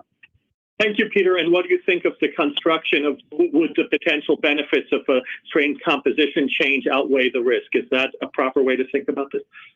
I think you can think. I think that's fine. I think what we're looking to, we're taking that to be what the overall conversation here is. And I take your point here. I don't know that we need to change the wording of the question, but I think your point is well taken. That, and I think we should be transparent about this. What we're doing today is working in a very challenging area because none of us has a crystal ball. If you do, come over to my house right now. I really would like it. But none of us has a crystal ball, and we are trying to use every last ounce of what we can from predictive modeling and from the data that we have that's emerging to try to get ahead of a virus that has been very crafty. For something that's only nanometers in size, it's pretty darn crafty. And that's what we're trying to do here. So I think what you're saying is we take the point that we're trying to make our best judgment here, and that does mean that it's that the benefits outweigh the risks of making this change. Thank you. Thanks. Yeah, what I say is, Peter, is that this is a virus that doesn't follow the rules. I agree with you, Dr. Monto. Dr. Gans, followed by Dr. Gellan. The list seems to be getting longer instead of shorter. Dr. Gans. Well, there's so many points that are being raised, but as you know, since I was an early one onto this and had responded to some of these questions, I continue to think that the important issue, and I think where we have been caught several times, is that we are behind. And so considering these questions now before there's a need is actually very important. So we can't always wait for the data to catch up. But in the background, what we would urge our sponsors as well as FDA is to continue to complete collecting that information. And one of the most important things, if we do come together at any point as our sponsors are submitting their data, or any point when we have to consider actually if we want to go with these boosters when they're needed, is that we need to see the safety data. I mean, this is a rare moment, and I would agree that our safety systems are so advanced and so great and really can catch the things that no one can catch in the trials that we would be asked for, anything like that, is that safety data with the actually billions of doses that have actually already gone into people come forward, so we can just have that in context. So we sort of stopped hearing about it a little while ago, and that would be something that I would love to see come forward. I'm always going to want the children to have the safest available option for them. And that likely is going to be a vaccine to prevent them from getting infected. And so I agree with my colleagues that needs to come forward, but I'm very, I'm inspired that our companies are already looking at it. So we heard from Moderna, they are looking at these. I would remind my colleagues that the doses within those, and we actually didn't hear about the pediatric dosing, but the doses at least that we heard about today are less than that, which is in the primary series and even in the booster of the monovalent. So that's something for us to consider as we're thinking about sort of this antigenic composition, which I think is very promising. And at least from the Moderna, I didn't see it detailed as well in the Pfizer data, but that actually seems to boost even the ancestral strain even higher than the monovalent, which is a double dose, which is an interesting finding. I would point out that we just need that information to come forward with us and be able to review at least the safety. And the last, hopefully as sort of the process moves forward and maybe we have a third vaccine option, well, fourth at this point, vaccine option for us of Novavax, that we really actually also consider a mix and match as we have in the past. I brought that up earlier, but I thought I should bring it up again because if that really does broaden our ability to get to these Omicron and the B4, B5, which is starting to take over faster, then that might be an option also to bridge us. And I think that has been brought up. Thank you. Thank you, Dr. Gillen, followed by Dr. Berger. Thanks a lot. It's late in the discussion. It's late in the day, but late in the discussion, so I'm not going to repeat the many great comments that were made. I will say that I'm in the bivalent camp with an emphasis that we need to be paying attention to safety, as has been reinforced by several who've preceded me. Also, in the spirit of the Stanley Cup, where the puck is going rather than where it's been, so I lean to the BA.4/5 as we heard about the potential for having supplies available in the near term. I also want to reinforce what Dr. Levy brought up before about the central coordination of these studies going forward. I don't know whose job that is in the federal government. I can guess, but I think we need to have better central coordination, not just for those studies, but what the plan is going forward. Without such a plan, we're going to be playing whack-a-mole as this virus evolves, because it's going to continue to evolve. We'll get better at this, but we still need to get ahead of it. So what we need clearly is the vaccines we have are miraculous, but they're first-generation vaccines, and we're going to need to have vaccines that are more durable, have broader protection, decreased transmission, and presumably there is a warp speed 2.0 that's brewing somewhere. We haven't heard about that, but maybe in our next discussion we can hear about what the plans are to get ahead of this rather than chasing it. Thanks. Thank you, Dr. Berger, followed by Dr. Sawyer. Thanks. I just wanted to come back to the BA.4/5 versus BA.1 discussion, just because it sounds like there's a pretty significant lean towards BA4 or 5. I just want to point out that right now, we're not seeing a lot of data that's coming out from a specific Omicron variant, sublineage here with 4 or 5. Most of the data that we've seen has been specifically BA1. So we'd be talking about making a strain change based on essentially just having preclinical data and CMC data. And I'm not sure that I'm as comfortable making that leap without having some type of clinical efficacy, even if it's just the immunogenicity types of studies that have been done, at least on the BA1 data itself. So I just wanted to put that out there that, if we were talking about making a strain change for this fall and leaping towards a change towards BA4 and 5, we would really be having to do that off of preclinical data only. And, I just want to put in the piece to say, I think we really do need some clinical data to support it. Thanks. Thank you, Dr. Sawyer, followed by Dr. Offit. Yeah, just to follow up on that BA1 versus BA4 or 5 discussion, clearly the majority feel 4 or 5 is the way to go. We will, if we make that recommendation, then we need to rely on FDA doing the math. That is, the companies are always optimistic and sometimes end up being delayed in when they actually can produce a sufficient supply. And I'm hoping the time frame includes any regulatory time that the FDA will need to approve the new versions, because what we don't want is for them to come out too late to address this predicted wave in the fall. My second quick point is, again, there's concern about side effects and serious side effects in children. We are unlikely to learn about those during any clinical trial. So I think myocarditis in particular, we're only going to know that when we roll out the vaccine and the safety systems do their review. Yeah, and I'm sure from what I've heard that there's already been discussions, as you've heard, about the 4 or 5 issue in terms of supply. Dr. Offit, followed by Dr. Cohen. Oh, okay, or did thank you. Take Sorry. Your hand down? No. I just wanted to quickly just add to just remind everyone that the data in the children from 5 to 11 that we have on myocarditis also shows that there is no increase in myocarditis based on the lower, likely because of both the lower dose they're getting and the age at which they're at, as Dr. Marks indicated. But I don't want concerns about myocarditis to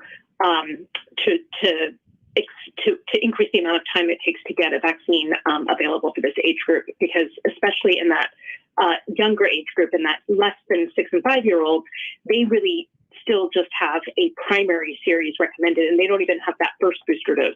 So, I think it's really important that we keep that younger age group as a very distinct group than the group of young male adults who have been shown to be at increased risk for myocarditis.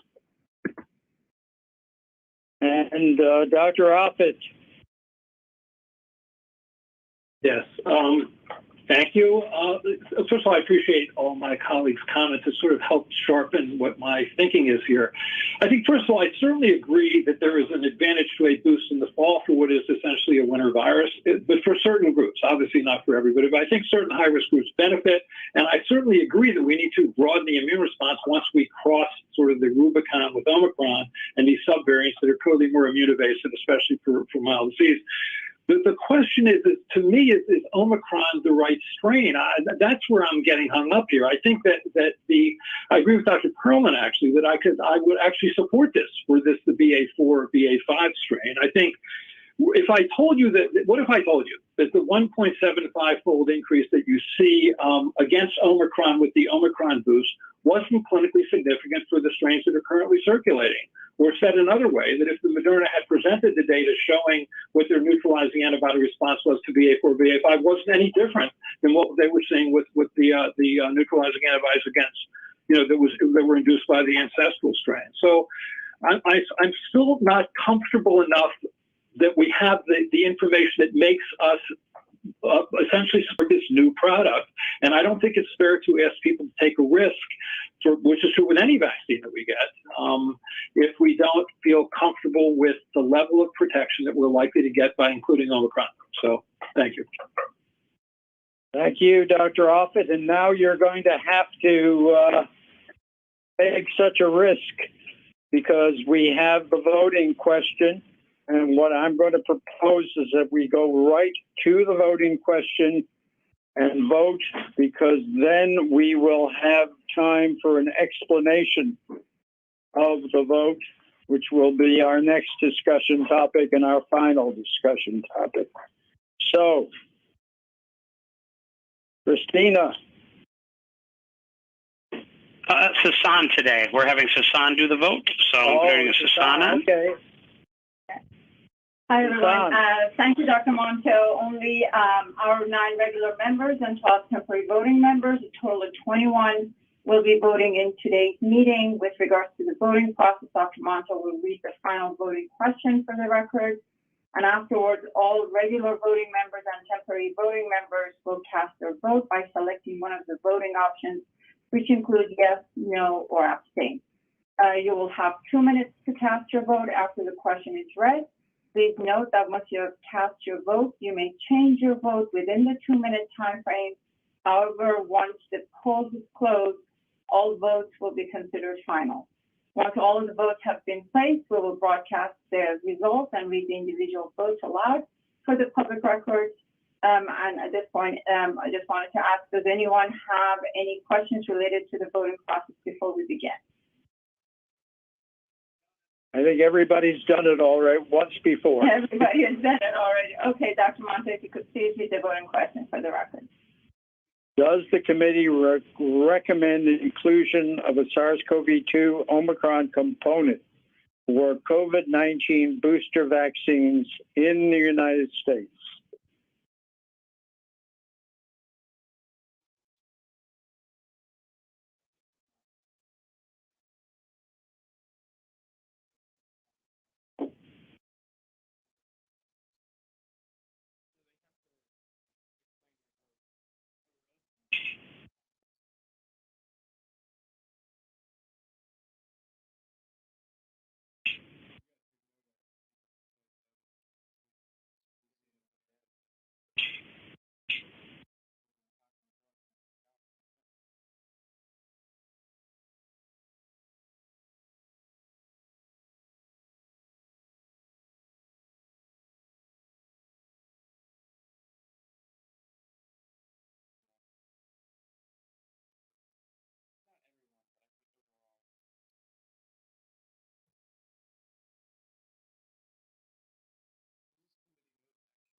Okay, the 2 minutes are up. It looks like all votes are in. Michael, please end the vote by closing the polls and broadcast the results.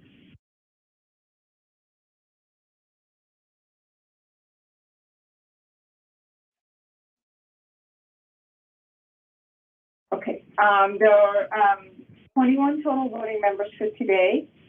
We have 19 who have voted yes, 2 who have voted no. I'm going to go ahead and read the votes one by one. Here are the voting responses.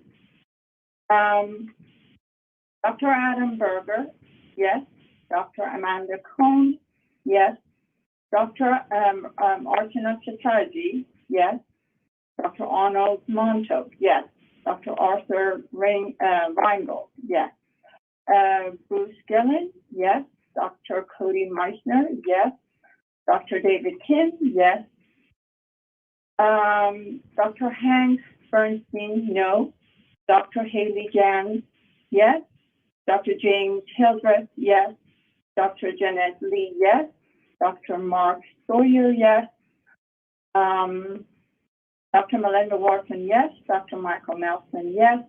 Dr. Oprah Levy, yes. Dr. Cole Oprah, no. Dr. Randy Hawkins, yes. Dr. Stanley Perlman, yes.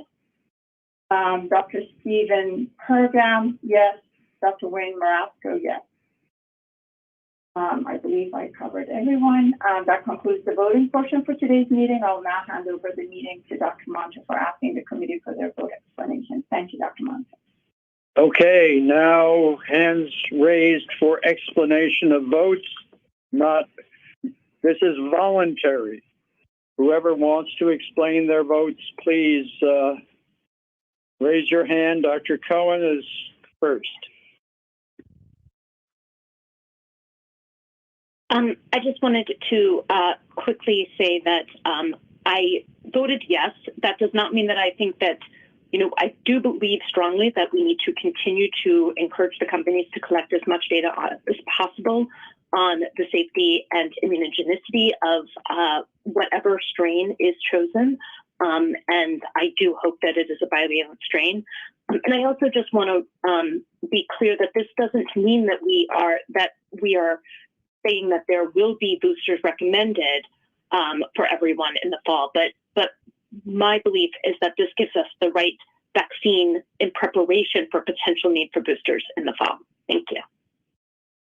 Thank you, Dr. Cohen. Dr. Kim, followed by Dr. Marasco.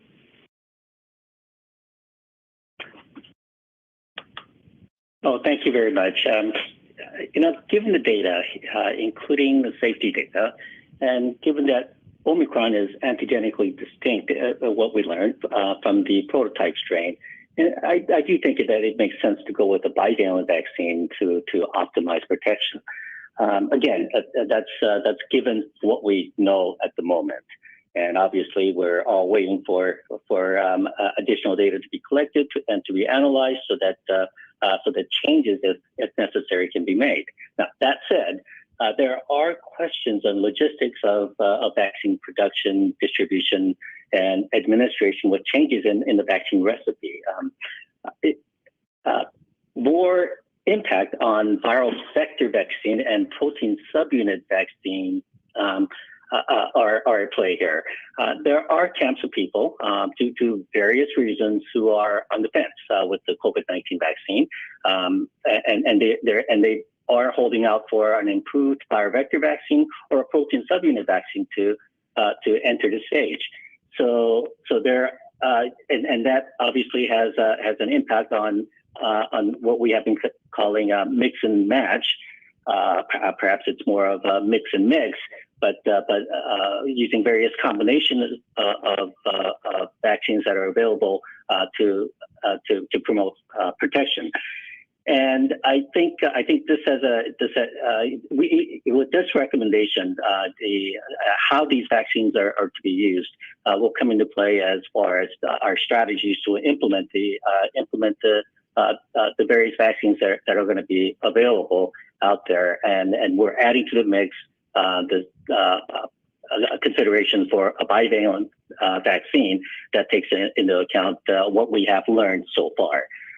So I am happy for this opportunity to proceed with making a decision based on what we know to optimize protection based on what we know. Thank you.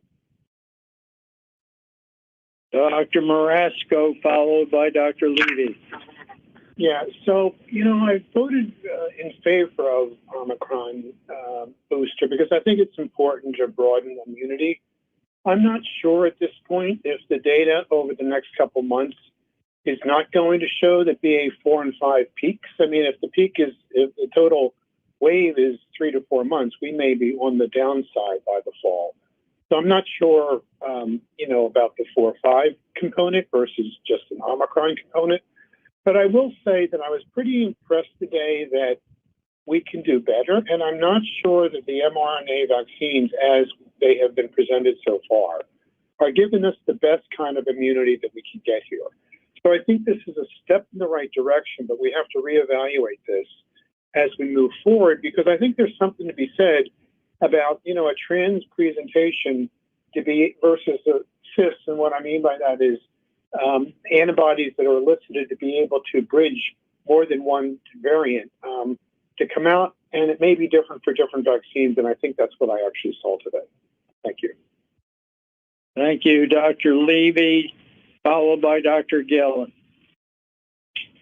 Thank you. I was actually of two minds. You're hearing a lot from a lot of the committee members, feeling that we would love to have more information, and you could certainly count me on that camp. So I had feedback to FDA about what I think we could be doing better, and I think that's important to improve our process. It's not the last time we face these kind of deliberations, and at the same time, we face a time-sensitive decision. If we're going to have something better in the fall, the decision has to be made very soon. And so I believe it was more likely than not the benefit outweighed the risk of including an Omicron component. And so I voted yes. Thank you. Dr. Gillen, followed by Dr. Meisner. Thanks. I provided my rationale before about how I was going to vote before, so I want to use this just to make a comment. You know, we have been following to some degree the path that the flu vaccine strain selection has given us, recognizing that it's not the same, and the speed of mutations makes it much more problematic.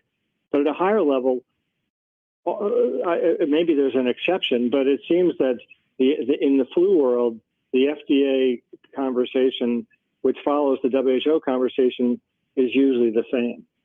I'm not sure who takes this one on, but should we weren't asked to vote on sublineage, although we're leaving that to the FDA, but we heard a number of people leaning towards the 4 or 5.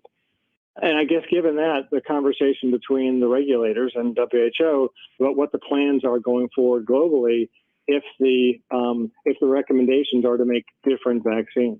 I'm just highlighting that this is a pandemic and these are global manufacturers. And so we're going to have to think through what the implications are going to be, not only for a potential range of different formulations that Dr. Reingold highlighted, but for different formulations of what's included in them around the world. Thanks. Dr. Meisner. Thank you. Thank you, Dr. Monto.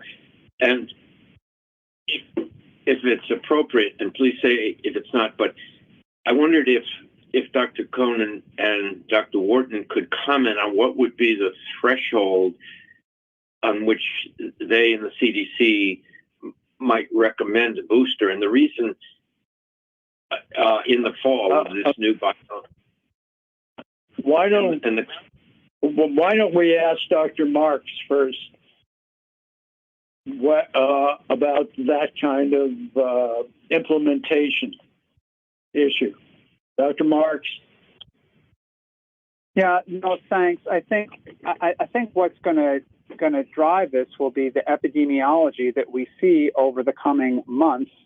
And I think there will be a fair amount of discussion. Right now, the critical thing is the manufacturers need to know what to put into their vaccine.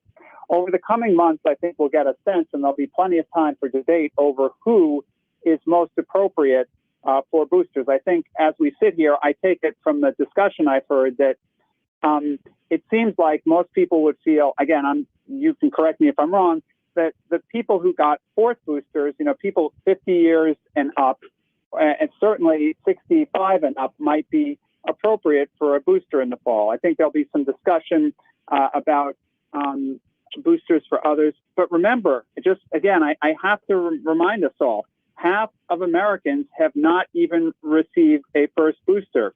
So that's why this is highly relevant, because we're hoping that we can convince people to go get that booster and help mature their immune response and help prevent another wave. And again, I totally take the point, which I've heard, that BA4/5 may not be circulating later this fall. But by moving to this either as a bivalent or in some part of the vaccine composition, we may at least bring the immune system closer to being able to respond to what's circulating. So I think there'll be continued discussion, Dr. Meissner, and I think I'm happy to have my CDC colleagues comment as well. And Dr. Marks, can I also, and the reason I asked was because there's a financial risk that the pharmaceutical companies are taking by making these vaccines. And if there's a low likelihood that the vaccines would be recommended, then they could incur a significant loss. And so I guess that's the direction I was going in. It may not be answerable. I guess I would say that I would make our recommendations here, knowing that the vaccine manufacturers will be kept whole by the United States government for at least some vaccines. I think that's probably a reasonable assumption. I could be wrong, but I think it's a reasonable assumption. Thank you.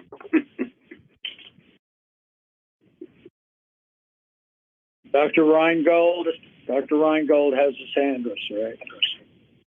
So I just want to say I concur with the notion that a yes vote was motivated by the likely benefits outweighing the risks. In terms of the implementation issue around boosters, I just want to point out, beyond the question of a lot of confusion about which vial is what and who should get what when, is a lot of those people are on the fence about getting a booster or a fourth booster, and may at this point now be inclined to wait and say, well, I'll get that bivalent booster instead of getting the one that's available now. So I think there's a lot of important messaging to do. Thank you. Thank you. And to my surprise, there are no hands raised at the moment. So I'd like to conclude the meeting by saying that I think we have done the best we can in a difficult situation with imperfect data and inability to say what is going to follow what looks like an Omicron 4 or 5 wave. We've looked at the options that are available and come up with a recommendation and some advice that FDA can follow as we move forward into uncharted territory. Unfortunately, looking in the past doesn't help us a great deal to look in the future for this virus, which has baffled a lot of us and made predictions almost irrelevant. So thank you all, and I'd like to give the floor over to conclude the meeting, first to Dr. Marks and Dr. Weir, and then to Prabha for the formal closing. Dr. Marks, Dr. Weir. Yeah. Dr. Monto, first of all, thank you for running this meeting. So a challenging meeting run very smoothly here. I just want to make sure that Dr. Weir and I can at least I want to make sure that sometimes it's a good practice to repeat back what we hear, so we make sure that if any of one of the committee members feels strongly that maybe we have not heard correctly, they have the time right now to raise their hand and make sure that they have their voice heard. So we know the vote. I think from polling around from the notes that I took, it seems like the consensus among those who were for a change was that a BA 4 or 5 to be included was what made sense. It did seem like there was a fair amount of enthusiasm for a bivalent. And I think the bivalent, it seemed, was, I'm not sure how much of that was based on the data shown on the Beta Omicron or how much of that was based on the fact that prototype has done so well. And keeping prototype there alongside an Omicron component makes us feel more comfortable. But I'll take it either way, unless anyone wants to try to clarify that. But it did. The bottom line is, it seems like a BA.4/5 bivalent was the sense of the committee. Would be very happy to hear if somebody wanted to provide some further explanation of why they felt more comfortable. If anyone feels like they have any other explanations they'd like to provide for the bivalent nature. And I think we'll go back and struggle with the issue of what we do about the primary series, having heard some of the challenges here about what it would be to operationalize this versus some of the challenges that we might have because of some of the vaccine rollouts that are going on right now. Does that make sense? I guess from the committee members, I'd be interested, Dr. Monto, just making sure that. That's what I think I heard from the committee members.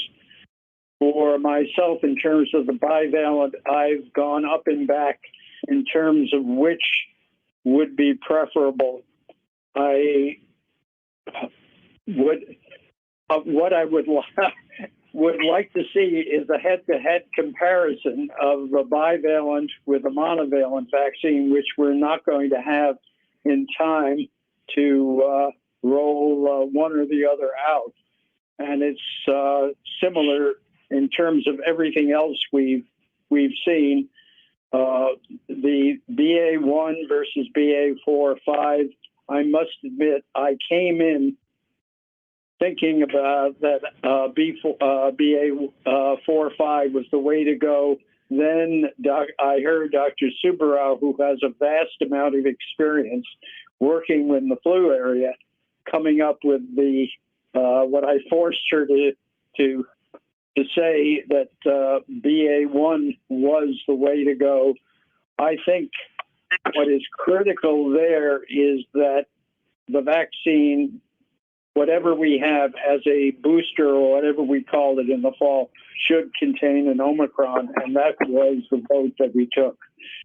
Is there anybody, not to prolong the process, does anybody in the committee have anything else they want to say beyond that summary? Going once, going twice. We have a volunteer, Dr. Marasco. You will have the final. Dr. Ware and Marks, I just was curious, since this book got brought up a couple of times in the discussion. So in terms of alternatives, I mean, we did hear from Novavax about the potential of their vaccine giving broader coverage, but they haven't been granted an EUA. So, I mean, is this going to be in the formula for the fall as well, that vaccine should be available? Or is that beyond what the committee should be discussing now? I think that, you know, the company said when they thought they would make they would see their vaccine available, and the company replied that they thought they would have availability of their vaccine in July.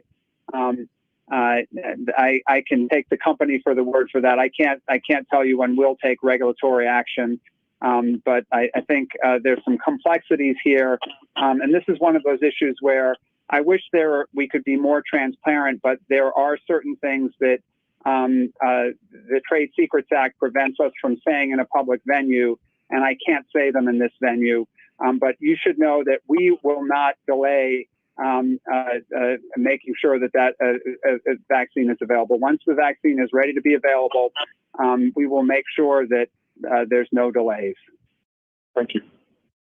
Thank you. And Dr. Marks, would you start the closing process, and then we'll give it over to Prabha.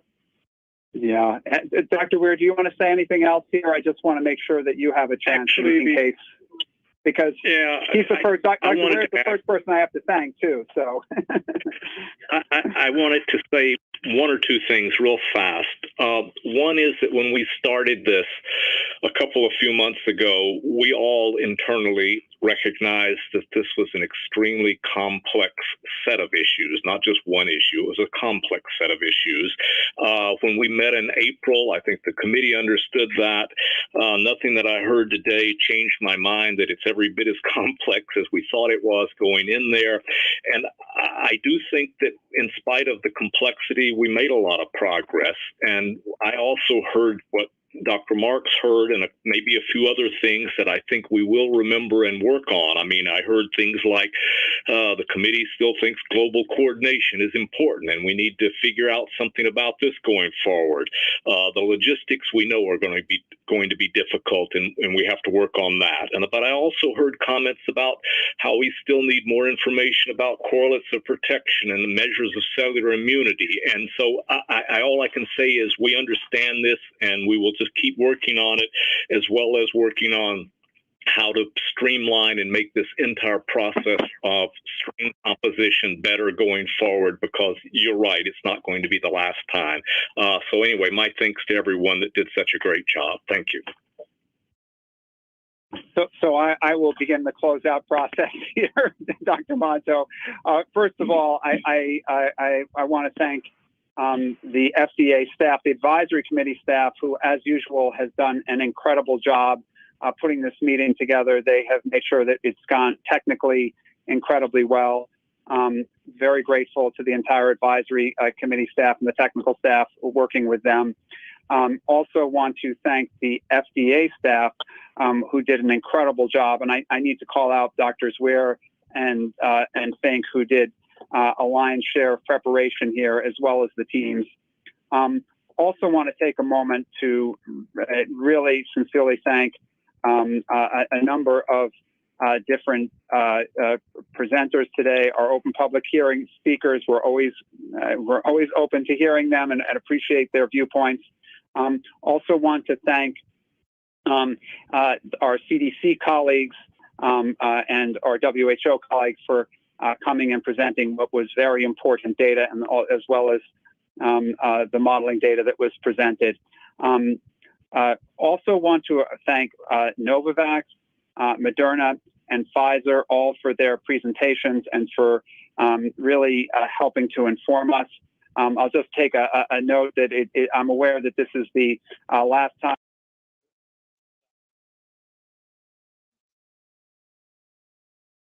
Dr. Marks, you're muted. We can't hear you. I turned on your microphone, Dr. Marks. Go ahead. Let's see. Nope, Dr. Marks, hold on. His phone disconnected. No, it's the wrong time. Hold on a minute. We're going to disconnect him. That's just sort of funny. We don't want to lose that. Prob, I'm going to pop you up there. Let Dr. Marks come back in. I'm going to send him the audio. I think he ran out of battery. So hold on a second while we get Dr. Marks coming back in his audio. There he goes. That's what happens. There you go. Dr. Marks, we couldn't hear you. He's coming in. There we go. Go ahead, Dr. Marks. You're back. Right at the wrong time. Go ahead. I'm going to back up. Did you hear me start to thank the advisory committee members? Right about there. Yes, you can start there. Great. I'll start right there. And I apologize. I don't know what happened there. Someone booted me off the phone. Maybe I deserved it. Thank you so much to all of the advisors, because what I was saying was that really this is, I am very grateful for Dr. Monto and to each and every one of you, because this is not simple, and a diversity of viewpoints is very important here. And the open dialogue is something that's really important for people to hear. It's important to know that science is not always simple, but we will do our best to work our way through it to make sure that we do our best by public health in the country. So thank you for all of your input, which we will consider very carefully, and we really appreciate the time you spent today. With that, I will turn this over to Prabha. Thank you.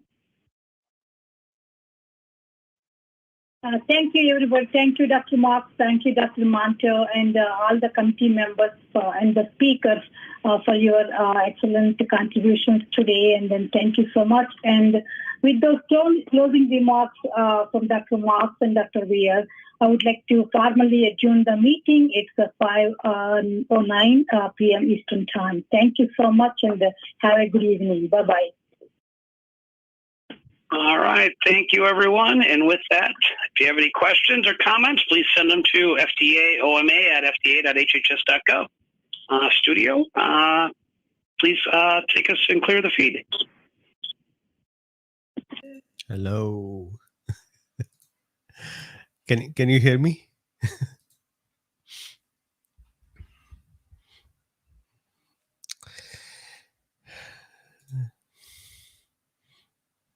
So I had wired my video output to the mic, so that is why I was not speaking. But this is, I could not even, I just collapsed while listening to them because this was just so this tells me how they work. There is no work within FDA. It is the drug companies that do all of their work. And because FDA will not be doing their work, they would simply buy whatever the companies are saying. So these meetings are really a way to tell us that, hey, we are doing this for you, not the drug companies. So they are really nothing but a facade in front of the drug companies to appease us, to say FDA is doing it for you. It was just very disappointing. So Barbara says, take a deep breath. Yes.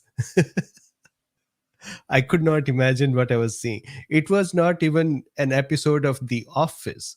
Even The Office is beautifully done. So this seemed like somebody just cobbled together a few dollars to say, let's make a episode of some comedy about approval processes, and they did that. So so let's do this. We'll talk more in the evening at 6 o'clock. What I would like to discuss is that why bivalent is such a dangerous thing, that they should have taken their first opportunity to not do bivalent. And I'll explain why. It was so interesting for me to listen to the doctors who were throwing jargons around, and they were wrong.